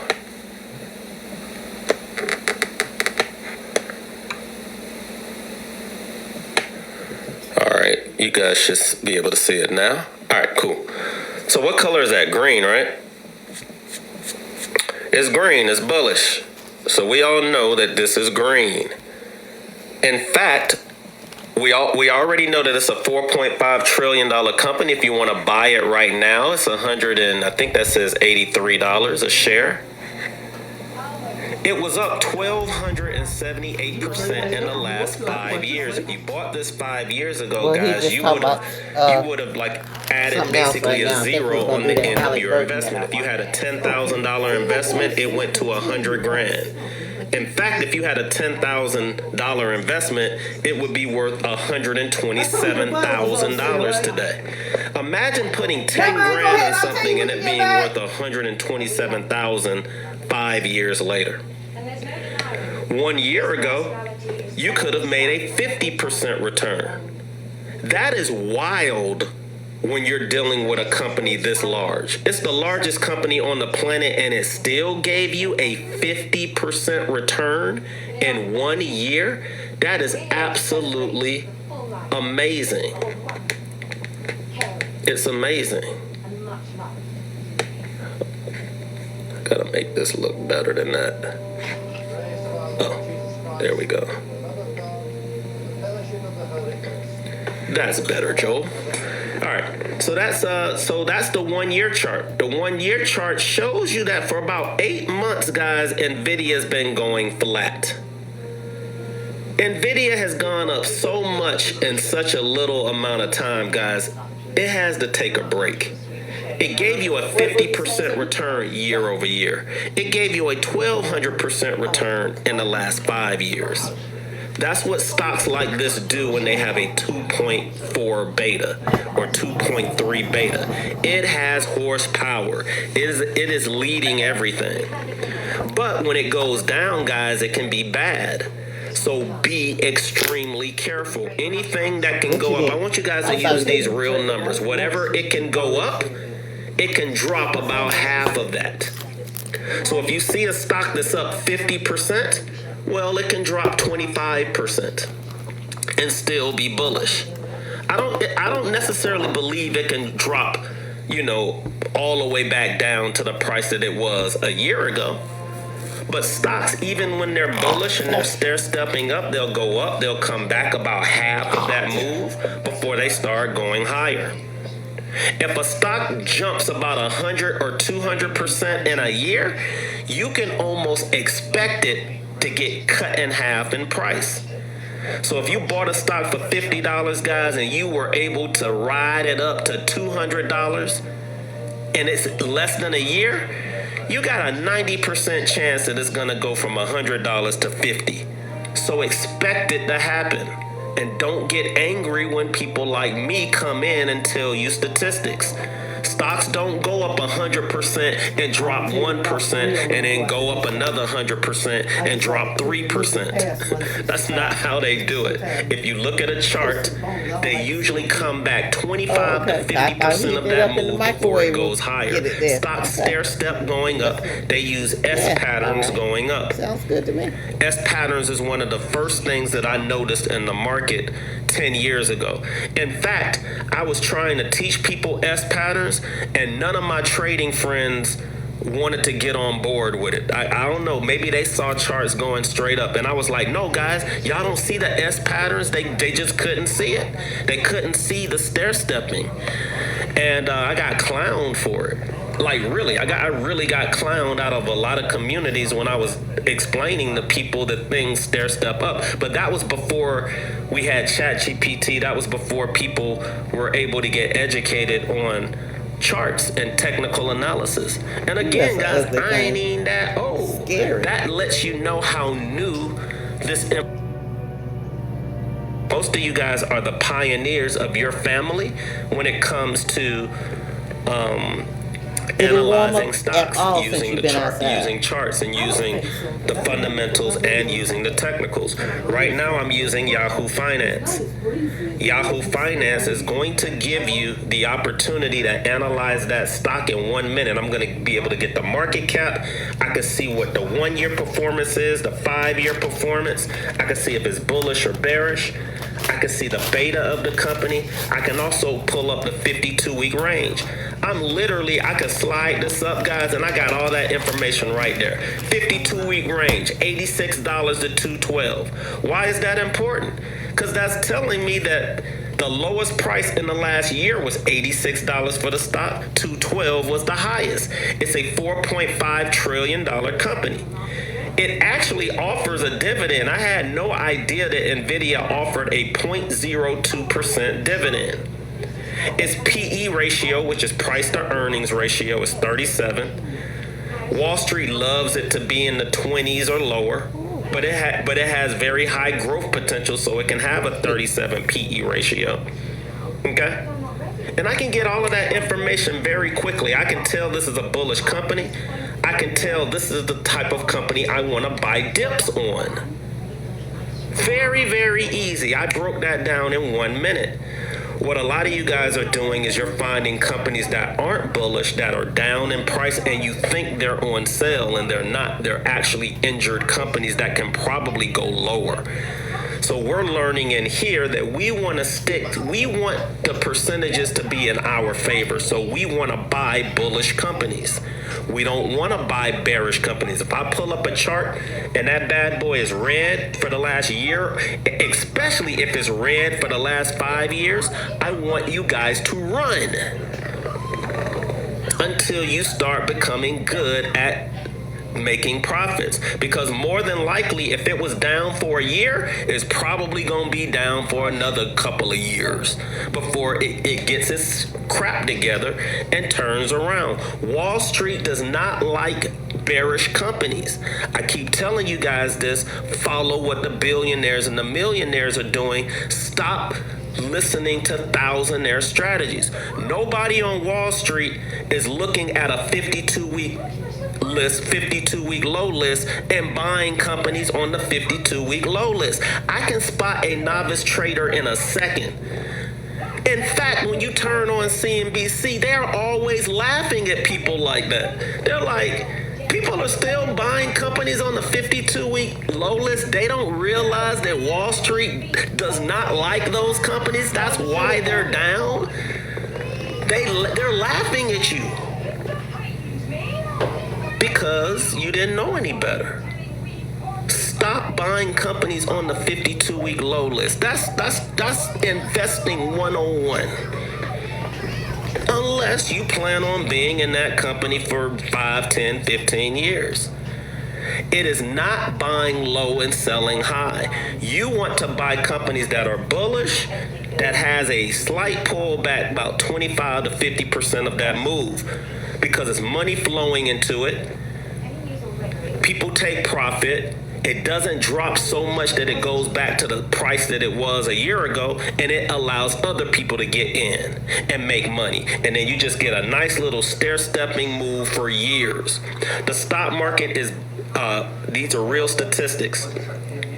The average bull market lasts 4 years. The average bear market lasts about a year. That means when you get in a nice little stock that has a nice little move to the upside, it's probably going to go up for about 4 years. I get this argument all the time. Well, if the average bear market is a year, Joel, shouldn't I be buying companies at the 52-week low list? It meets that 1 year low category. And I'm like, yeah, but that's not the average stock.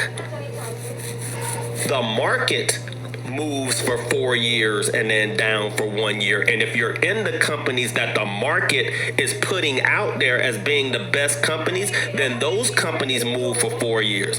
In fact, Wall Street kicks out companies if they don't think they can be y'all know that the S&P 500 is like a mafia boss.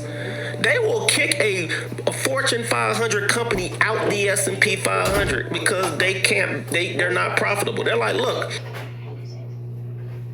you know, the major companies, the major pension funds and mutual funds out here are relying on this S&P 500 to grow 10% a year.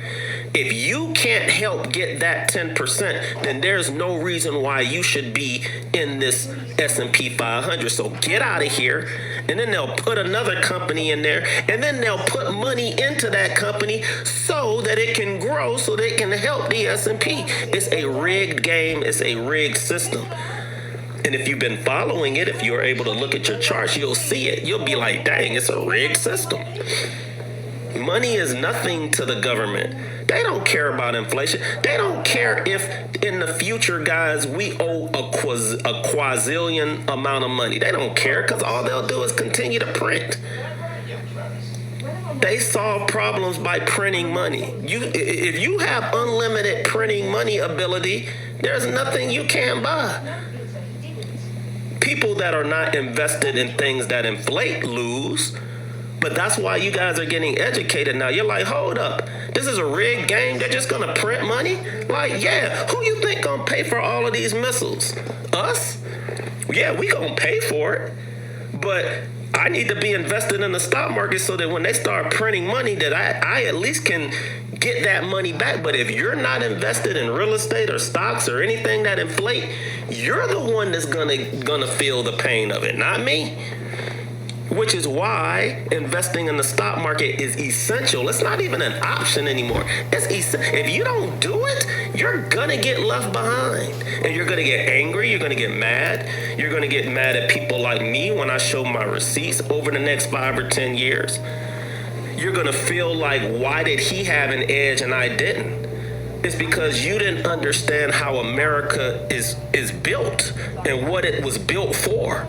It was built for small businesses and businesses to make money, and that they don't care about the little man. They're like, if you want free health care, go to Canada, because you should be making enough money here where you can afford it. That's the mentality. We're trying to change it, but that's the mentality. So you have to be investing in it, all right? So let's look at some of you guys' stocks. This is NVIDIA. Let's look at some of you guys' stocks. So let me go ahead and pull up Thinkorswim. I'm going to pull up a more advanced chart now, guys. I'm going to pull up a more advanced chart. It's going to be advanced. So I'm going to try to make it as easy for you guys to see. So at least I'm going to write the name of the company. We're going to look at the charts. We're going to kind of see what you could have done. So we are about to get a little bit more advanced. I'm going to show you guys the Millionaire Challenge trade of the day for you traders that are coming in here and you're trying to turn a little bit of money into a lot of money. I created a strategy called the Millionaire Challenge trade. And every day we kind of look and see what that trade was if I haven't taken it myself. The goal is to try to make, I know this is going to sound wild, the goal is to try to make 100% return or higher in one day. 100% return in one day. Because if I'm able to do that, I can take $1,000 to $100,000 in 7 trades. 7. That's all you need. 7 solid trades. Maybe 10 if you lose on 1 or 2 of them.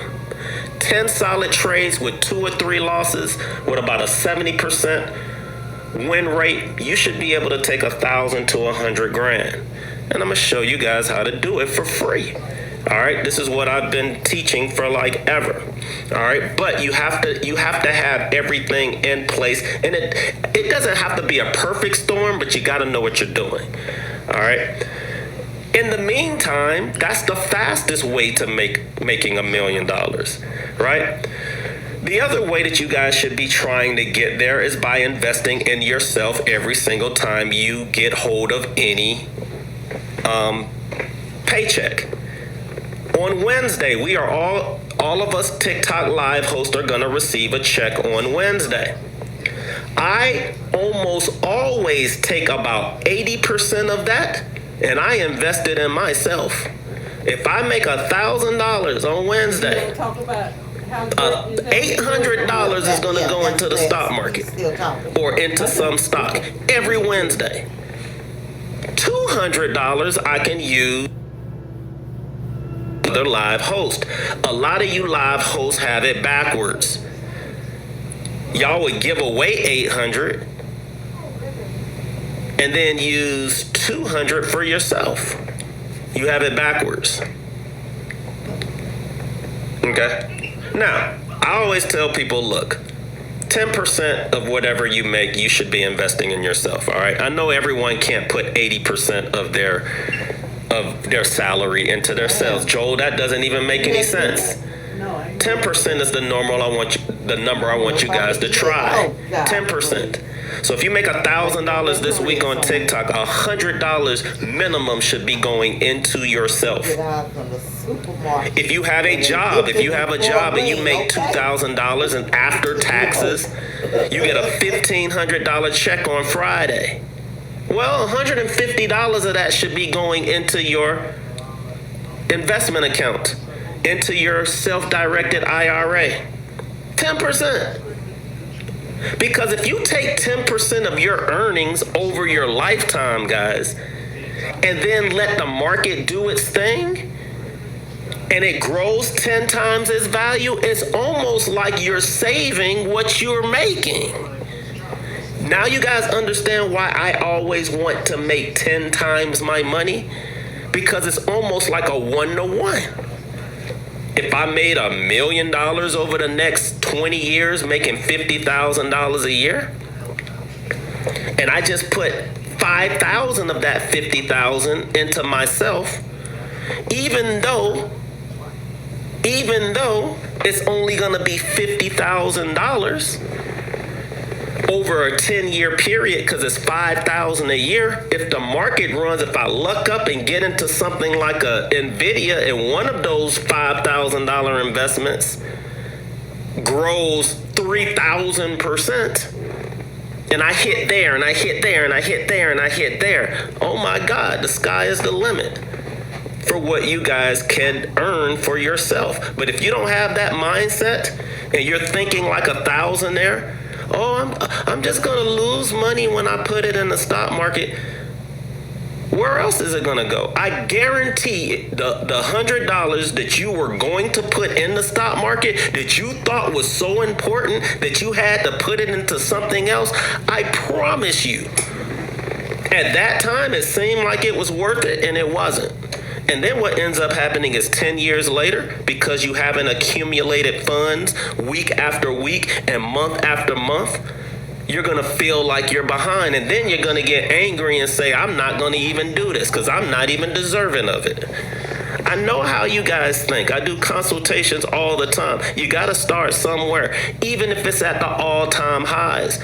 Find a company that's 30 or 40% down and start there. Start there. All right. Cool. So let's look at let me pull it up. I've done all of my ranting of the day. That's Joel's Monday rant. But you guys got to start investing in yourself. You just got to. Make it a game. Try to create as many accounts as you possibly can. That's why I also tell you guys, create an options account, create a futures account, create a crypto account. You guys don't even understand that you're actually painting the fence and waxing the floors. And before you know it, you're gonna know karate and didn't even know it. Because if you go through that process, if you get into a millionaire mindset, even if you don't want to do it, you're going to get there. And then you're going to say, just like every person I've ever done a consultation with 1 year later, if I would have just started 1 year ago, if I know what I know now, I would have started a year ago. Like, why didn't I do it? I have never had an individual tell me, I wish I didn't invest in the stock market the last 3 years. I wish I didn't buy Apple and Microsoft and Google. Those are the worst investments I've ever made. I've never heard that. You know why? Because Apple and Microsoft and Google just recently hit their all-time highs. I hear people that say that who just recently bought it because they want to see gains right now. Spend a little time in that bad boy. Buy some at the lows, buy some at... All right, we'll play with this one. Okay. This is mine. Oh, That's mine. This is yours. All right, so let's look at NVIDIA's chart and let's look at, let's see if we could have made any money day trading it today. So this is NVIDIA. I'm going to erase everything that you see here. thank you. What direction is this blue line angled? The reason why we're talking about NVIDIA today is because the summit started today. So this is what everybody's talking about. So this is NVIDIA. NVIDIA is a $4.5 trillion company.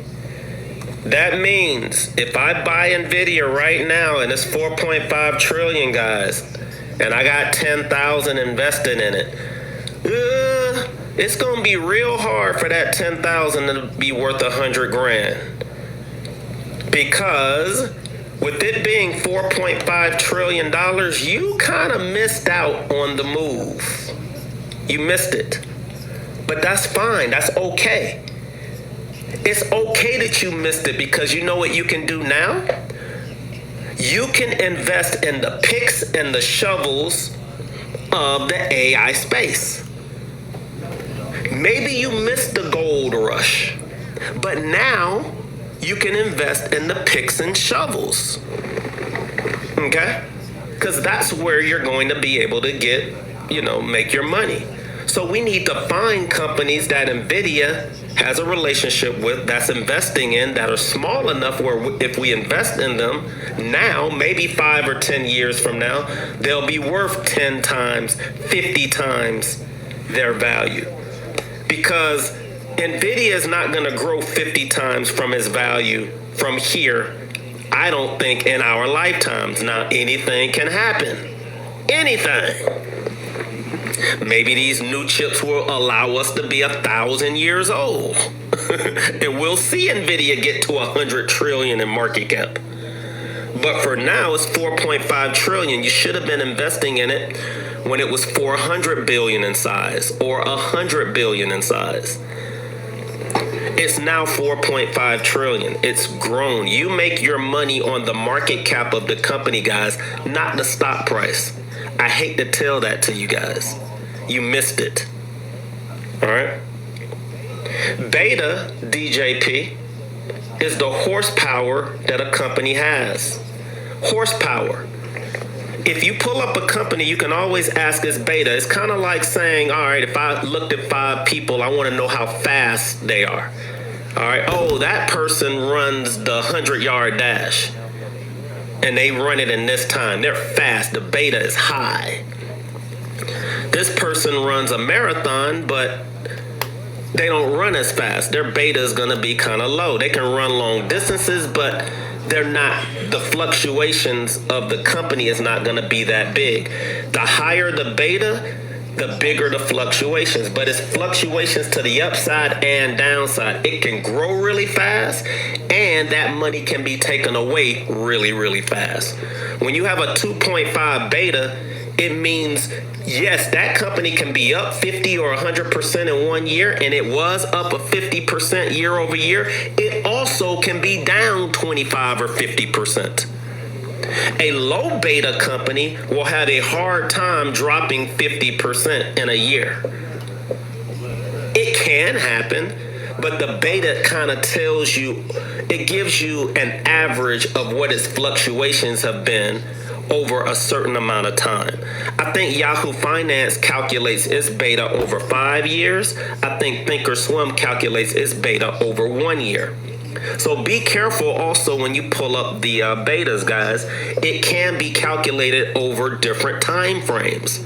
I use Yahoo Finance a lot, so it's going to give me a longer time frame to calculate that beta. That's why when you look at some companies and they're moving now, sometimes they'll have a low beta, but in the last year, they really, really moved. It hasn't caught up with that 5-year average. So then you have to pull it up somewhere else, or you just got to eye it.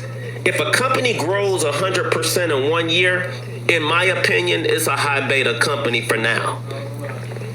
If it doubles in 1 year, it's a high beta company. If a company doubles, it can drop half that value. So if a company makes it can drop 37%. So be careful. What it can do to the upside, it can come back about half of that and still be bullish. Because remember, stocks stair step up. They don't go in a straight line. Even if you're looking at this chart, you see Nvidia is not going in a straight line. And this chart that you're looking at represents almost 3 years of information. Nvidia 3 years ago, guys, 3 years ago, you could have bought Nvidia for $47, way down here. It's now, well, it hit a high of $212, way up here, over 3 years. Well, guys, $50 to $212 is like 4 times your money. Anything that can grow that much. Now that did it over a 3-year period.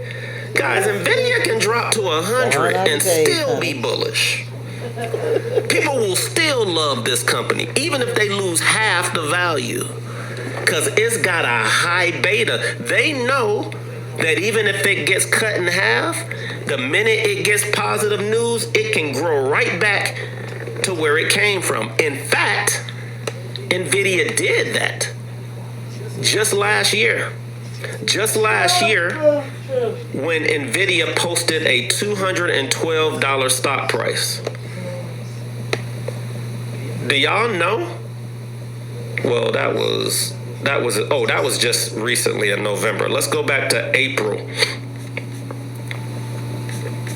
If we were to go to April of last year, Nvidia, let me pull up a better chart. Nvidia in April, guys, y'all see this huge move to the downside? Nvidia back in April of last year. Nvidia, April of last year. April of last year, Nvidia hit a high of $153. 153. Now, you got a high beta stock. So because it's a high beta stock, anybody that didn't think this company can get cut in half didn't look at the beta. Because anytime you got a company with a beta that high, it ain't dropping just $10, guys, when it drops. It's going to drop. Nvidia dropped from $153 all the way down to $85.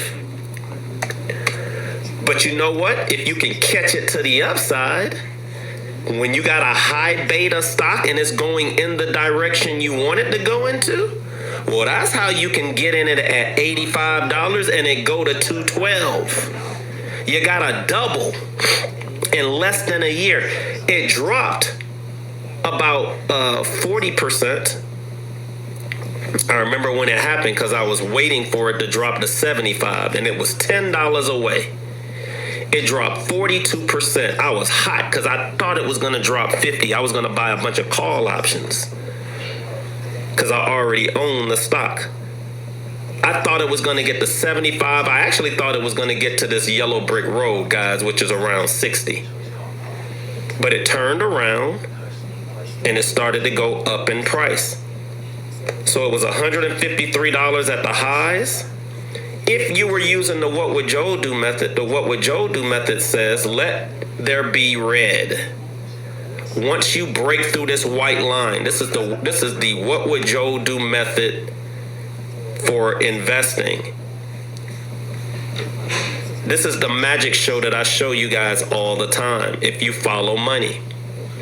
Let it go red, draw this one little white line. If it breaks through that white line and you get 3 green candles, you can take a shot at that investment. Now, you would have been buying it in the 130 range, but look at what it did.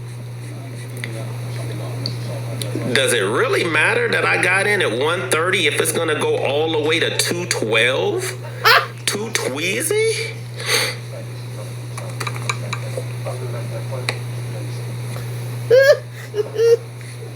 Well, that's what it did. And then it broke its trend, and look at what's happening right now. It's red. This is red. I always tell you guys, don't buy any of these companies when the charts, the trending indicators are in the red and it's under. We're learning to be better traders and investors. It has not broken back to the upside. That means you could be catching a falling knife. Now, it also depends on your strategy and what your time frame is. Once you decide what your time frame is, Joel, I only want to buy things overnight. Oh, well, then this chart doesn't matter. If you want to do overnight trading, I'll do something like this. Does it still look like you should be buying? No. No, Joel. I just want to get in and out the same day. Oh, well, then this chart doesn't matter. If you just want to get in and out the same day, you should have been trading NVIDIA like this. Okay? How did it look early this morning? Well, this morning it looked green, and then it went red, and then it went green,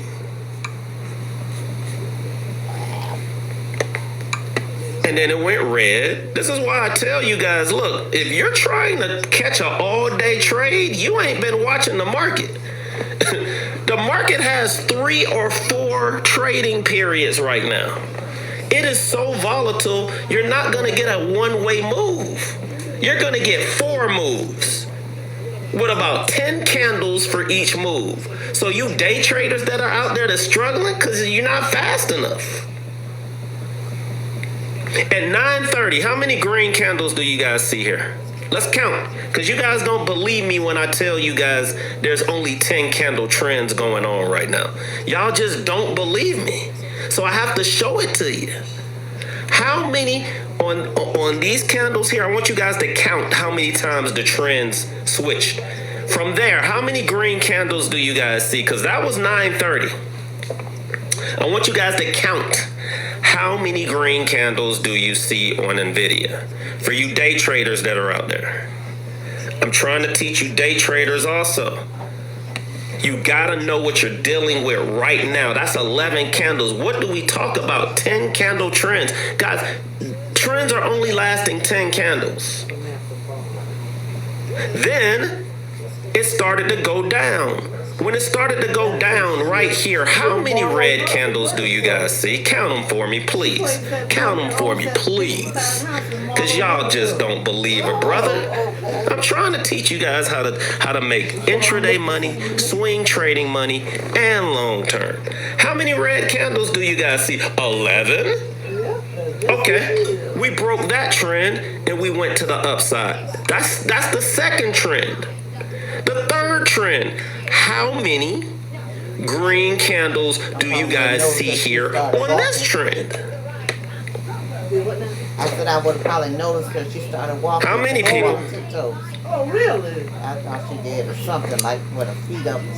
She got a distinct walk. Do you see what I see now? Then we started to go down. How many red candles do you guys see? How many? How many people? I have to do it this way so that you guys can understand. It's wax on, wax off, paint the fence. If you don't want to believe me, then believe what your eyes see. Believe what your eyes see. What do y'all see? Well, the angels How are many? Are they so? Like 10 to 14. Then, guys, this ain't even 12 o'clock yet. We ain't even hit 12 yet. That's just the first session. Then 12 o'clock came. I don't understand how children would like that. You got a nice little run right there. That's about 15 candles.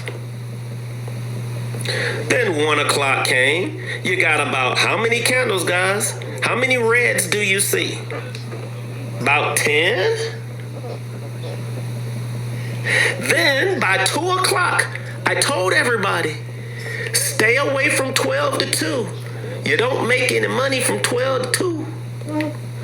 2 to 4, you can maybe make a nice little run to the upside or downside. The first run started literally at 2 o'clock. How many candles do you guys see? How many people? How many candles do you see? 10. I know you guys are like, hold up, man. How is it like 10, 11, 10, 11, 10, 11, 10, 12, like every time? And then we ended the day with a nice little short. And how many candles do you guys see on that trend to the downside?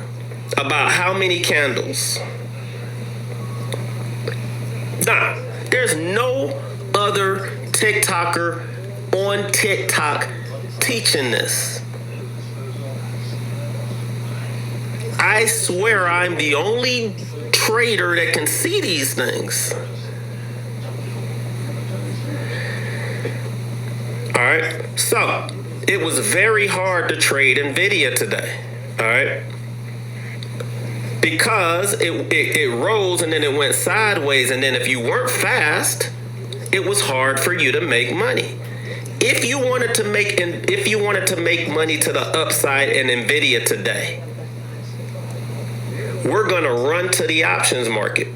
Now, when we run to the options market, this is advanced what I'm showing you guys. I'm gonna go to March. I'm gonna take a picture. I want you guys to tell me, this is gonna help most of you guys trade. It's gonna help most of you that day trade. All right. I'm going to take a picture. I'm going to show you guys the volume this morning. I want you guys to tell me what the largest volume you guys see on Nvidia when I pull up the chart. That's going to tell you more than likely where we're going to. And if we're already there, you shouldn't be taking calls or puts.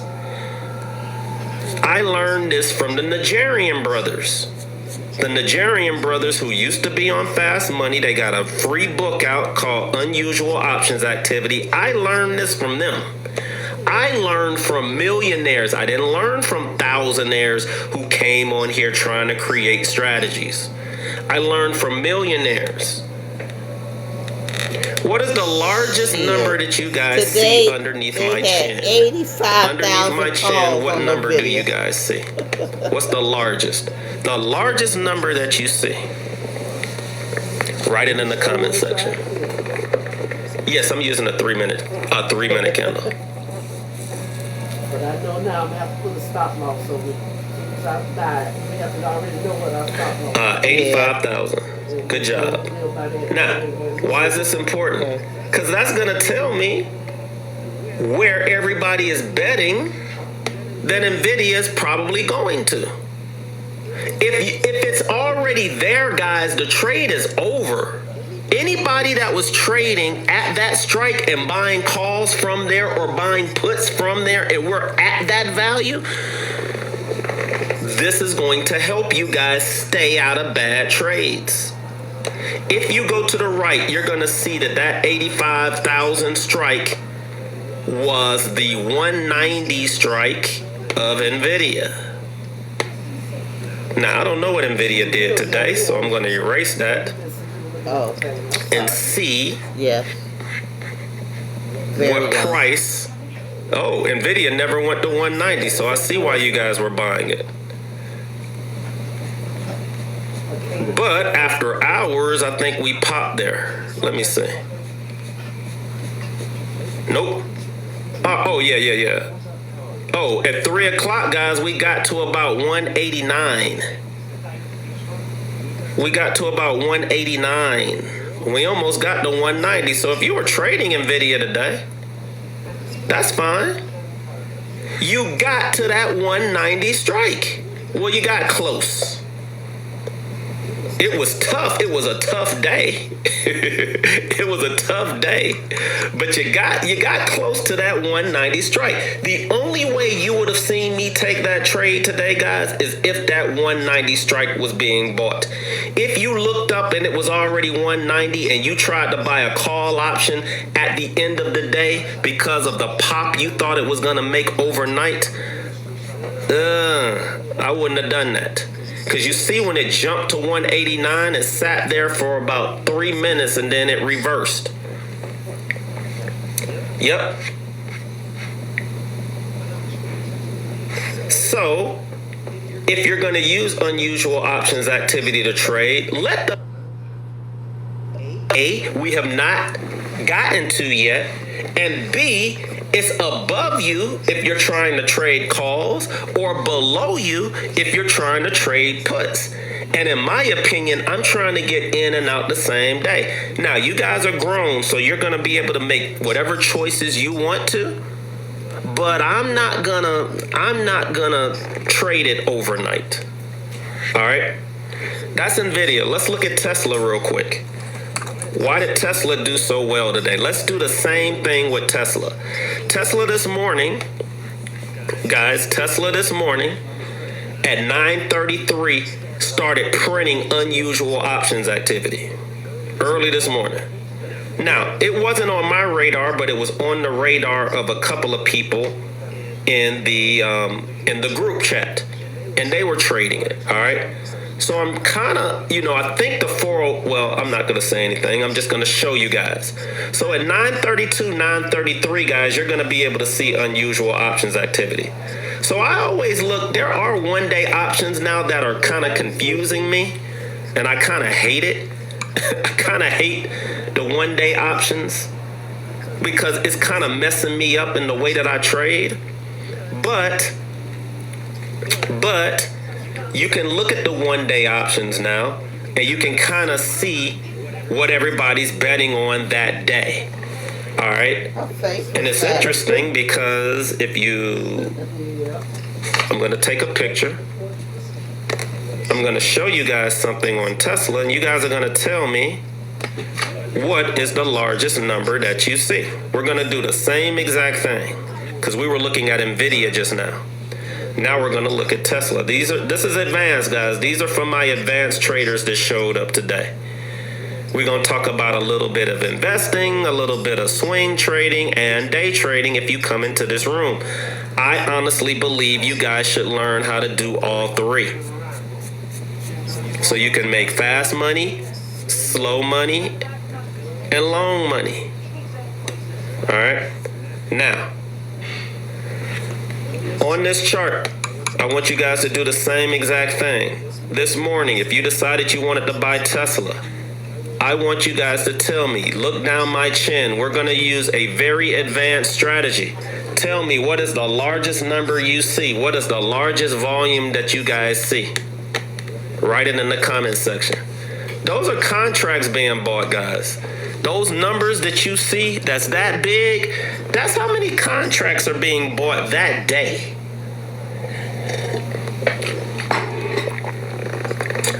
Guys, when you see contracts like that, I don't want you to, look, when you see this, I don't want you to think, I don't want you to write a support or a resistance line. I don't want you to look at no pivot point, no VWAP. None of that crap matters when you got a stock that everybody's buying because the fundamentals kick in. And when the fundamentals kick in, technicals don't matter. So when we see stuff like that and it's away from where we are, you can take a shot at it. Now, I'm gonna do this quickly. I already know what strike that is. That's the 400 strike. Now, that morning, if you looked at Tesla, we hadn't hit, well, we're kind of at 400, but we also saw the 405 strike being bought. All right, the 405 strike and the 400 strike. Now, in my opinion, I personally wouldn't have taken this trade because at 9:30 we were sitting at $399, even though everyone was buying the $400 strike. We opened at $399. Now, however, the 405 strike was cooking also. So, I don't don't know how this trade panned out. I just know a lot of you guys were taking it.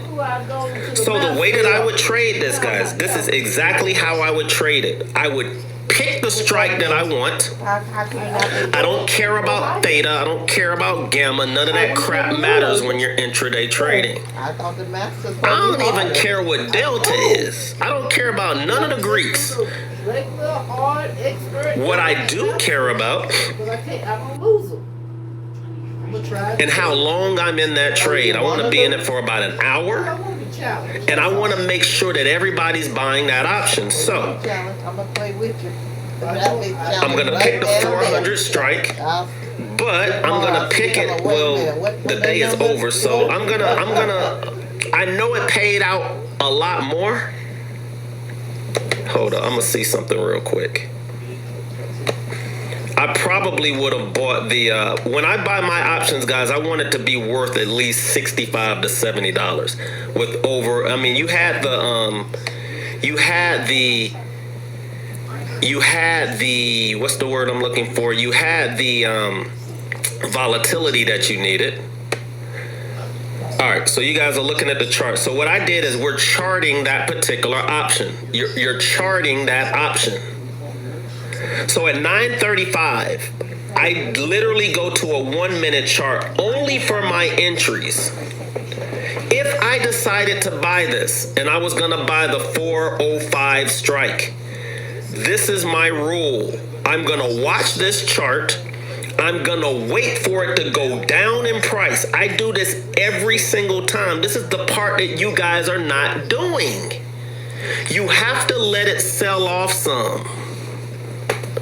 When it sells off and it breaks the trend, using the same what would Joe do method that I use on every single, guys, it's the same strategy on every chart. It don't matter what you're doing. I need to see one green candle, guys, one. I just need 1 minute of buying. 1 minute. 1 minute of buying would have put me in this option about 950. You would have bought this option for about $275. This piece right here is what you guys are not doing. You guys are putting in orders at 9:30 because you see the unusual options activity, and then you're wondering why you're not making any money. You have to let it sell off. You want to see some red candles. You have to put this or this on your chart. If you don't have this or this on your charts, you're not gonna see if it goes green or red. You gotta have the Heikin Aiki or the TTM trend on your charts, or you're not gonna see the color change. You're not gonna see the trend change. When that trend changes, you got 1 minute to see it go green, and you can buy it at any price after that. Once it started to go up, y'all see this big move here at 956? That told you we about to make some money.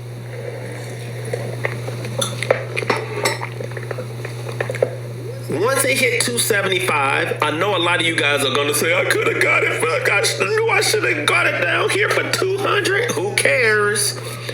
This bad boy ran from 275 to 475. And y'all know how fast it did it? It did it in, you would have been in this trade at 10 o'clock. You would have been out of this trade by 10:30. That's like taking $2,700 and it being worth $4,700 in 20 minutes. You didn't quite get a 100% return. In fact, Joel probably wouldn't have taken this trade, but y'all see how even a trade I wouldn't take still paid out? The only reason why I wouldn't have taken it is because the strike that I would have wanted to take, we were already there at 9:30. So what I told people in the room is I was like, look, sometimes it will sell off and then go right back to its highs. Watch the market. The market was doing pretty well. So it pushed it, and then at 10:30, that trade was over. That trade was over by 10:30. You You would have lost all your money. It went from 275 to 475, and then it went to zero. That's why it's important that you guys have trending indicators on your charts to catch this. All right, that's enough of the Millionaire Challenge trade. Oh, Denny asked a very good question. Well, Denny, the goal when you're using the Millionaire Challenge trade is you're trying to get a double. You're trying to make 100% return. So I'm gonna be honest with you. I would have bought this at 275. Even when it got to 415, you can either bring your stop up to maybe 300, or you can just hold your stop and just say, you know what? Either I'm gonna make a 80 or 90% return, or I'm just gonna get out at 275. Even when this went from 275 to 475, it dropped to 275 again around 1034. So even when it hit as high at 1026, you would have been out of this trade at 1034 if you didn't take your money. In my humble opinion, Cut the light on for a minute, please. when you first start out, guys, you probably want to at least conserve that 50%. If you're up 50%, conserve that. So at least when it gets to 50%, maybe bring your stop up a little bit and then learn how to ride it out until it's 100%. The goal is 100%. Your risk should be 50%. That means, guys, if I get in this option and it costs 275 and it drops to 140, I gotta get out. I gotta leave with some money, because when you're doing the Millionaire Challenge and you're going 1,000, 2,000, 4,000, there might be a day that 4,000 goes back to 2. That's good. And then it goes 4,000, 8,000, 16,000, 8,000, 16,000, 32, 64, 32, 64, 128.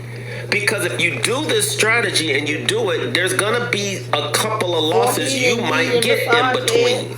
If you risk 100% every time, you're not gonna get to that 100 grand. You're just not going to, because if you're risking 100% all the time and you're like, well, I'll just hold it overnight, you're gonna lose. In order to win, when it hits that 50%, either break even or take something, have a stop somewhere. So even if you break even, you'll be like, dang, I almost got there. Now, I call this a single. This is a single to me. And when I'm trying to get singles, guys, I'm trying to make 25 to 50%. So my risk is gonna be about 25 or 50%.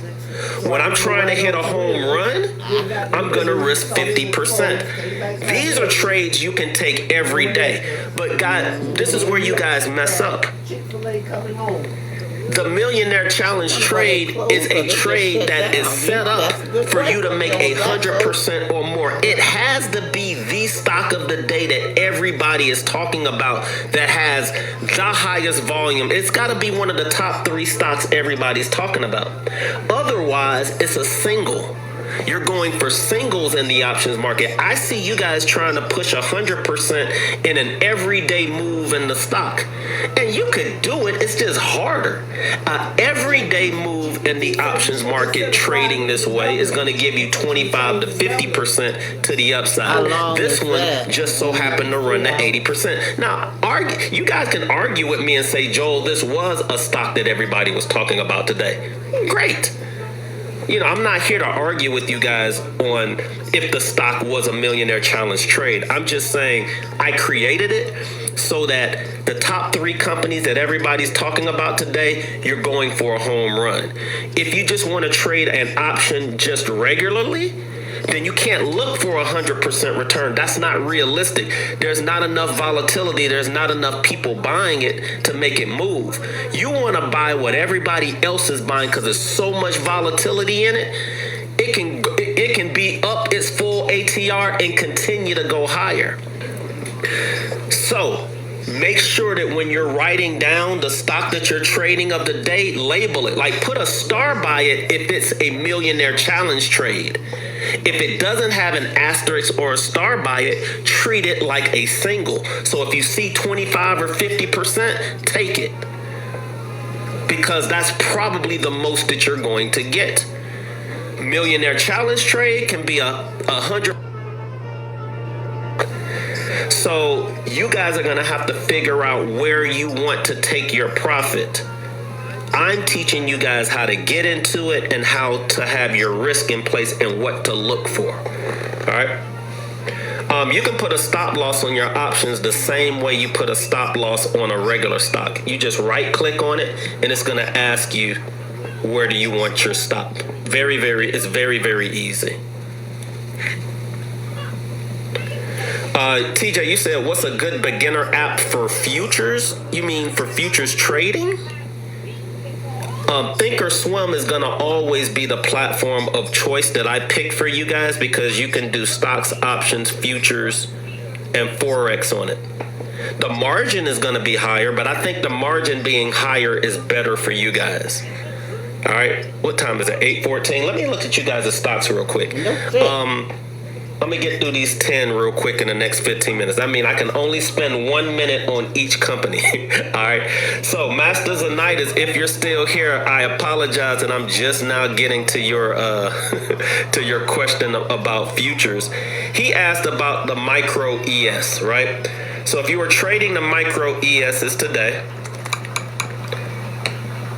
if you're trading the micro ESs today as a trade, using my system, using my charts, this is what you're going to see. My charts are beautiful, guys. You're going to see the market way clearer using my method, in my opinion. Micro ES. If you notice this chart, you're going to see a nice move to the upside. So, you know, if you were using just TTM trend candles, look at that. There's your entry. You got about 15 candles. You should have been out of that bad boy by time we hit 10:30. Then we went down. Then we went up. Then we went down. Look at these trends. You could have made money here. Then you could have made money here. Then you could have made money here. Then you could have made money to the downside. Then you could have made money to the upside. This was a whipsaw day.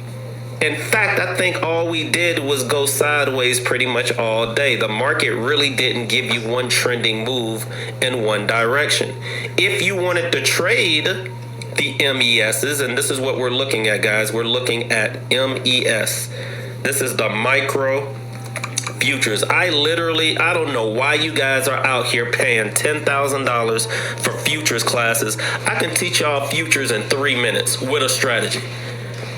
I can teach you guys futures in 3 minutes with a strategy that's better than any strategy that y'all have seen any teacher teach y'all that's charging y'all 15, 20 grand for it. Teach it again, I don't Joe. get it. Shit. Y'all need to learn how to buy low and sell high. All right, if you wanted to buy this futures contract, it's going to cost you $2,400. So how much do I need in my account? You need $2,400, Joel. If you got $23.99, you can't trade this. If you got $2,400 in your account, you go to dashboard. Dashboard's gonna tell you that every dollar move, you make $5. This is the easiest thing to teach, and cats be charging the most money for it. Cause y'all don't know any better. Y'all don't know any better. I didn't know any better. So let's do the math. If you make $5,000. I'm sorry, I said 5,000. If you make $5 for every dollar move, and we go from 67.56, which really isn't a lot of money, but let's say let's say you rode this from 67.56 to 67.80. Somebody in the comment section, tell me how much money did I just make? if you go from 67.56 to 67.80, and I got $2,400 in my account, and I trade the micro ES, and I make $5 for every dollar move, and we just went from 67.56 to 67.80. How much money did I just make? It went. The first thing you do is you subtract 67.80 from 67.56. That's gonna give you 24. 67.80 minus 67.56 is 24 times 5 is 120. I just taught y'all the futures market in 3 minutes. 3 minutes. For free. What a strategy. And you could have done that all day long. 120 there. You could have made your $100 a day. Another $100 down. Another $100 there. $100 there. You could have pieced together a nice little $500 day. I Frankensteined my account today. I knew the moves were going to be big. I mean short. So I went down from a 5-minute candle to a 3-minute candle to handle the volatility. And I was just taking 10 candle trends. Anybody looking for a 9:30 to 4 o'clock move, stop doing it with this volatility. You gotta adjust to the volatility that's out there. When volatility goes up, you gotta adjust with it. So usually I will go down in my time frames, and the trades are gonna be faster. They're not gonna be an hour or 2 hours like they were a month ago. They're gonna be 10 minutes, 30 minutes at max. Max 30 minutes. Trends are lasting 30 minutes these days. You get that volatility in the 30 to 40 range, the trend's only gonna last 10 minutes. And you're gonna get chopped up. If you don't know how to trade 10-minute trends, stop trading the market. You're trading with professionals like myself. But I'm trying to show you guys how to adjust. All right, trying to show you guys how to adjust. You gotta adjust. All right, let's look at Halliburton. All right, I'm gonna get through you guys' stocks in 10 minutes. Halliburton, watch. Magic show. I want you guys in the comment section to help me with this. Every time I pull up these stocks, I need the market cap and the beta. All right, Halliburton's the first one. Halliburton's the first one. How are we looking, guys? Is the blue line angled up or down? Is true blue angled up or down? I also need the market cap. I need to know how big Halliburton is. You guys got to help me. You guys got to help me out if we want to get through this. Halliburton. What we got there? It's up. I need the market caps. There you go. Thank you, Tilly. Appreciate that. $28 billion oil company. Beta is 0.75. Now, the beta is kind of higher now, guys, because of what's happening right now. Okay? So the beta did kick in. You guys can buy this company on dips. Look how easy it would have been to buy this company on dips. Y'all see that? How many candle trends do y'all see? How many? If you're swing trading this and you're looking at a day chart, how many candles are y'all seeing per trend? About 10. About 10 candles, right? Starting to make sense, right? Wax on, wax off. Paint the fence. This is how you view the market as a trader. You see how I broke that down? Trend down, trend up, trend down, trend up. Ooh, that was a nice little trend. Now what's happening? Anybody buying calls right now, you ain't looking at charts. What color is this, guys? Red or blue? I mean red or green. What color is this? What color is this? What color is that? What color is it? It's red. But y'all buying calls. You know why? Because you're trying to use fundamentals trading. Fundamentals work by letting you know what you're dealing with, but that's not trading because you're trading because Iran and oil is popping. Bless his You heart. gotta Yeah, mix the technicals with the fundamentals if you want to trade with people like me. Because I'm gonna take your money and I'm not gonna care. See, in order for me to make money, I gotta take money from you. I'm trying to teach you guys how to be on this side of the trade, on this side of the trade, and not this side of the trade. If you want to buy this as an investment, that's great. There you go. But He said it was great. what are you guys noticing about the yellow brick road? The yellow brick road is not giving me that 45-degree angle that I like. But if you were using the what would Joel do method, you don't have to care about how I feel. Because once you break this trend and you get some green candles, how many green candles do I need on the other side of this trend line? Everybody put it in the comment section. 10. How many green candles? Right? How many? 10. How many candles do I need on the other side of this trend line? Oh, 3. Only 3. Thank you, Mrs. Treetop. You need 3. That's it. 3. And you good. And look at what you would have done. Yes, you would have bought it at a higher price, but if you're using the what would Joe do method, the momentum is probably about to pick up.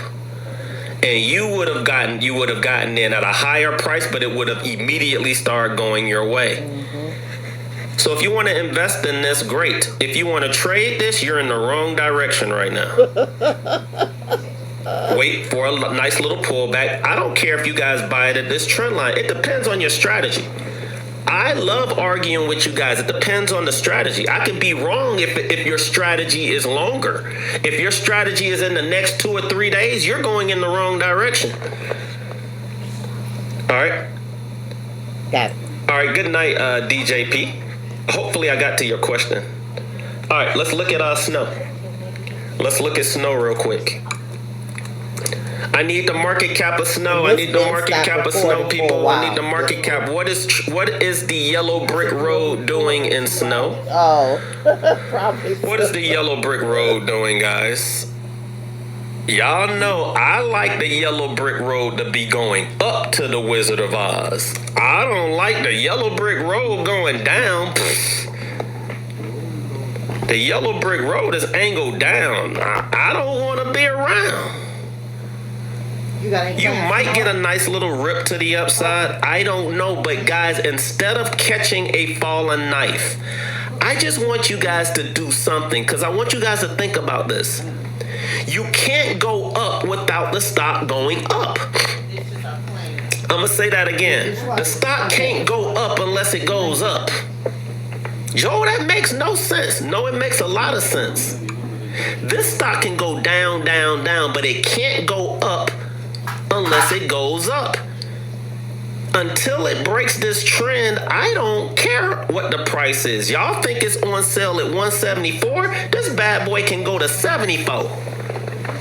But fundamentally, if this stock breaks this trend, if Snow breaks this trend, Snowflake is a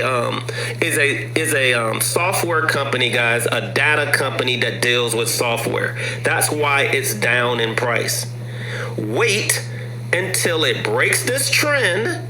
How many candles do I need on the other side, people? Put it in the comment section. Wax on, wax off. 3. I ain't got 1 yet. I ain't even got 1. Stop thinking about how low you could have bought it. Because if we break that trend, guys, does it matter if you bought it at 160, 170, or 180? If it's going to go to 280? It don't matter. I mean, that is a significant difference in the amount of return you can get.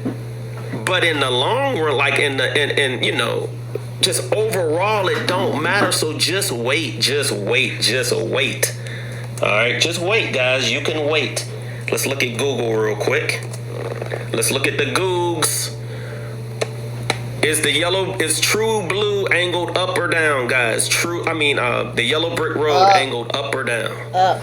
Is Google the yellow brick road angled up or down? And what are the last 6 candles doing? What are the last 6 candles doing on Google? So you have a bullish company. However, the yellow brick road is angled up, Wait a minute. but he we said are in bullish. a That's downtrend. bearish. It's red. You cannot catch a fall. I mean, you guys think that it's on sale because it dropped from 350 to 304. I didn't hear you. I said, I'm The gonna see beta about chicken wings while of you're the doing beta something of on Google, your guys, is like 1.2, I think. That means that Google can drop 20%. That means if it had a high of 350, it can probably drop to 286, guys, and still be bullish. Remember, Wall Street, millionaires, billionaires, they are frugal. The 1%, they're rich because they don't buy things unless it's on sale. If you know that Google drops 20% every year, why would you buy it 15% down? If you look at a chart and you know that Google drops 20% every year, if I was a real estate investor and I go in a neighborhood and I know for a fact I can find a house 20 to 30% down in that neighborhood, why would I buy it 15% down? That means I wouldn't be a really good investor.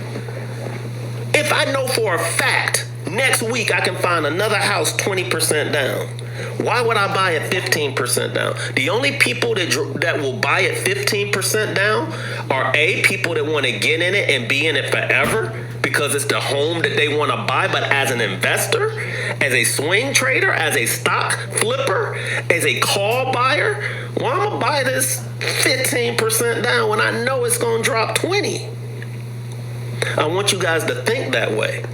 If on average you look back at a chart, and the way that you guys can do it is you take this little tool, and every time you see a dip in Google, I want you guys to measure what that is. So when it drops, that one's like 9%, right? This one's like 9%. So I guess, if you were buying, that's over, what am I looking at, a week chart? So I guess taking that way of looking at it, it would be on sale, but I'm looking at this big move here. And this move down here, Google dropped 30%. So those are numbers that I'm thinking about. 30% there, 9% there, 9% here.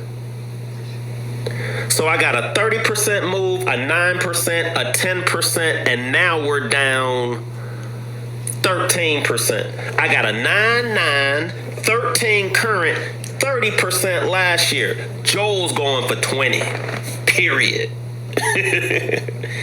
Give me Google in the 280 something range, because I'm thinking like they do. Or if you don't know how to do that and you're a little bit more advanced, you can take out your Fibonacci tool and you can say, all right, let me use my fib, and if we pull back 25 to 50%, you can get in. Well, the 25% area is 296, which is where we just bounced off of. Joel's holding out for 244. I'm holding out for down here if I have not entered in this investment yet. As a trader, it's going to change, right? If you want to swing trade this, I'm going to use a shorter time frame. Maybe I'll look at a day chart. Even if I was looking at a day chart, have we broken this trend to the downside? Guys, even here, we haven't broken this trend. I know these candles are green.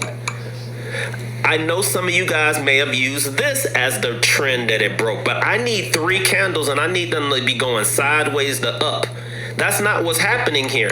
This looks bearish. This does not look bullish until we break through on the other side. You see how much space is on the other side? You see all that black space over there? I needed to break over into that area so I can have some clean space to go up. So I'm going to chill on Google. We looked at Tesla earlier.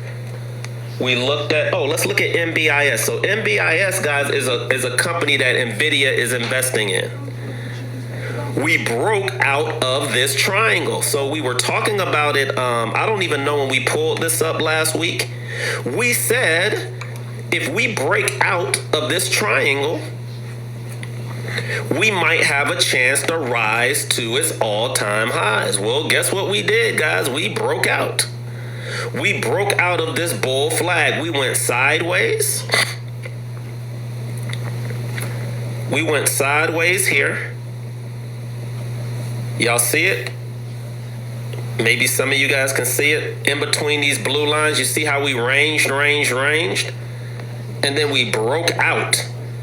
We broke out right here. A breakout is when you go to the upside. So this company that you're looking at is NBIS.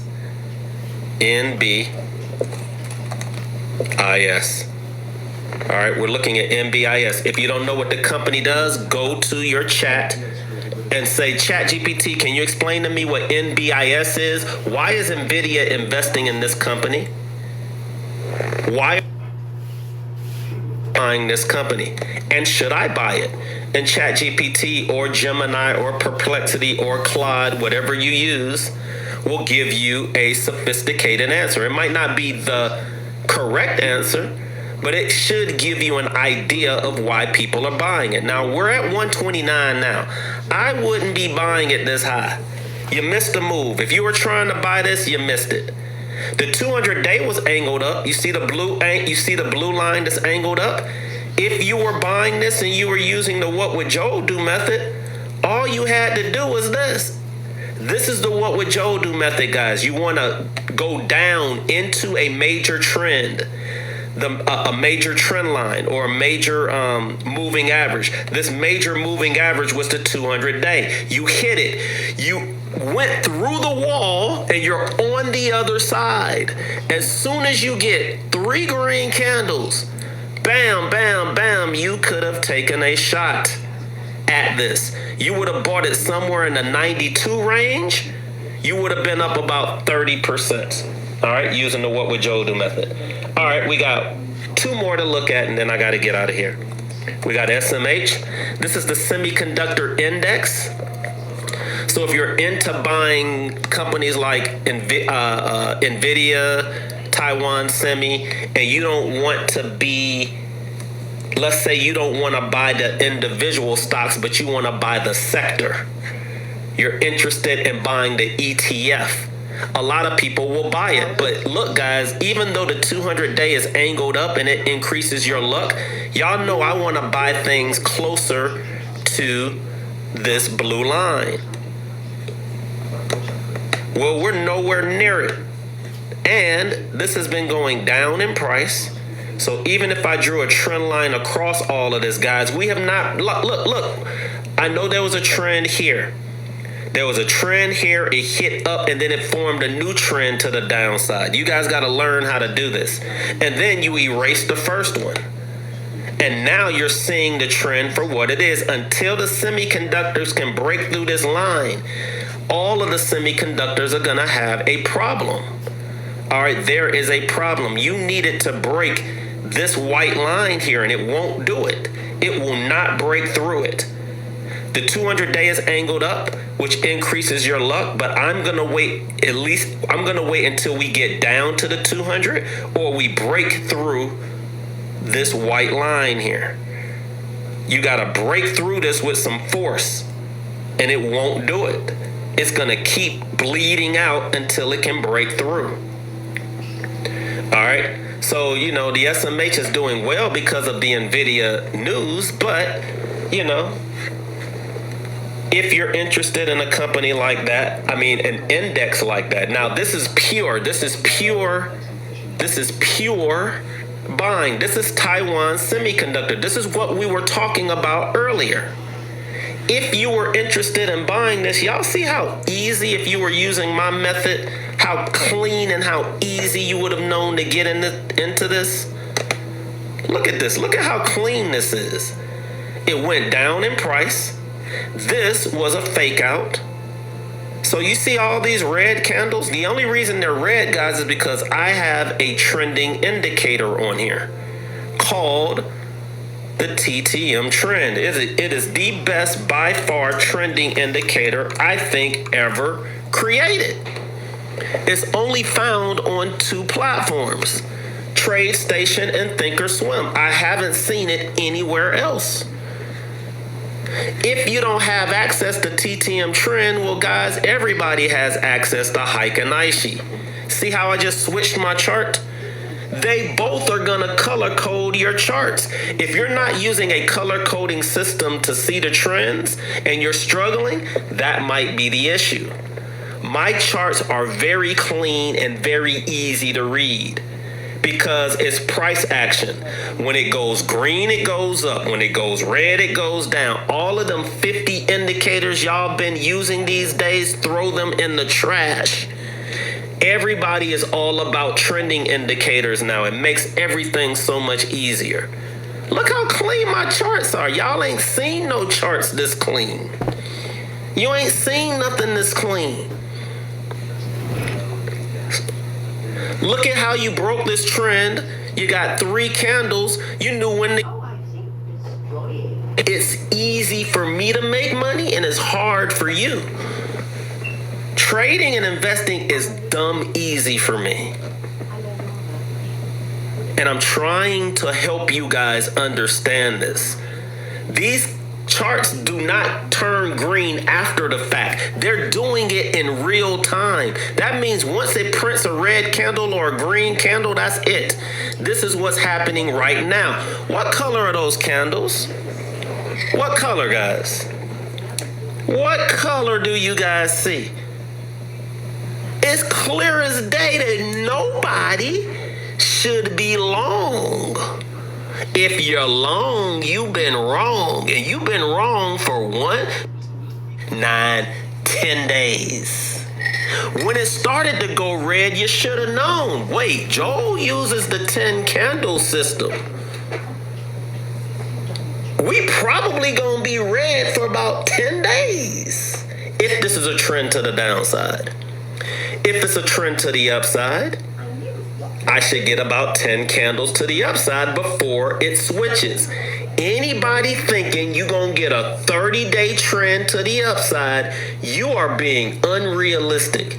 Don't no stock regularly go up for 30 days in a row. For a whole month, everybody going to buy the stock every day for 30 days. Now, it happens. Because, look, this was a huge move. 1, 2, 3, 4, 5, 6, 7, 8, 9, 10, 11, 12, 13, 14, 15, 16, 17. That was about 20. This was about 35 days. It has to take a break at some point, people. It just has to.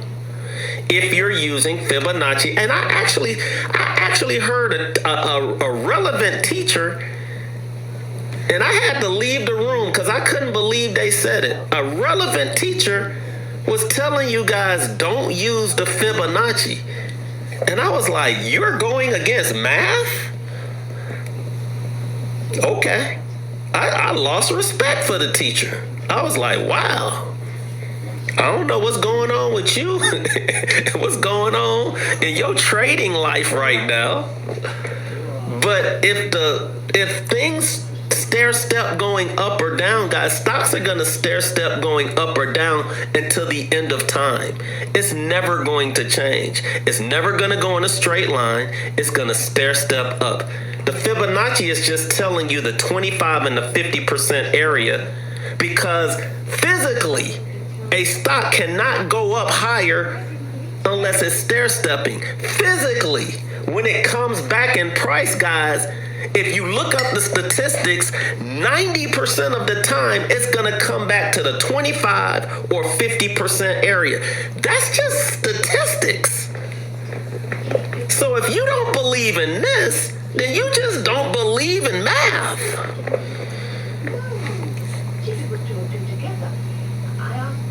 It gives you a higher chance, especially in something that's bullish. If you don't believe me, watch this. Even if I just used the Fibonacci and I was like, I don't want to use nothing but the Fibonacci. And you're like, all right, it's moving up in price. I missed it, Joel, but I kind of want to catch it when it gets to the 25 or 50% area. Well, you could have taken a shot at it right in this area right here. If you were using the what would Joel do method though, you would have been able to catch this move when it broke the trend, and then you got 3 green candles right here.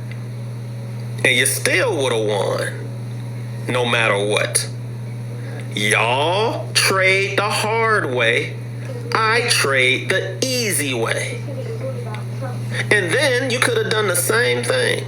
It could have gone up in price. You could have done it hard. You could have had Bollinger Bands and all types of ridiculousness, MACD, relatives. Well, I like the relative strength index. You could have had all of them ridiculous indicators y'all use. I would have pulled up this and I would have said, green is up, red is down.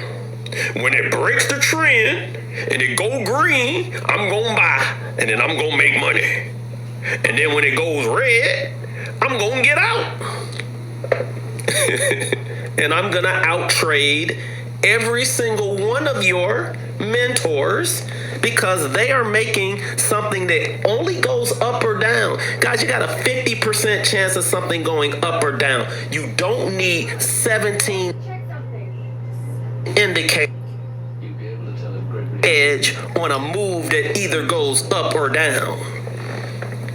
The colors alone is going to give you a 70% chance of that trend being right.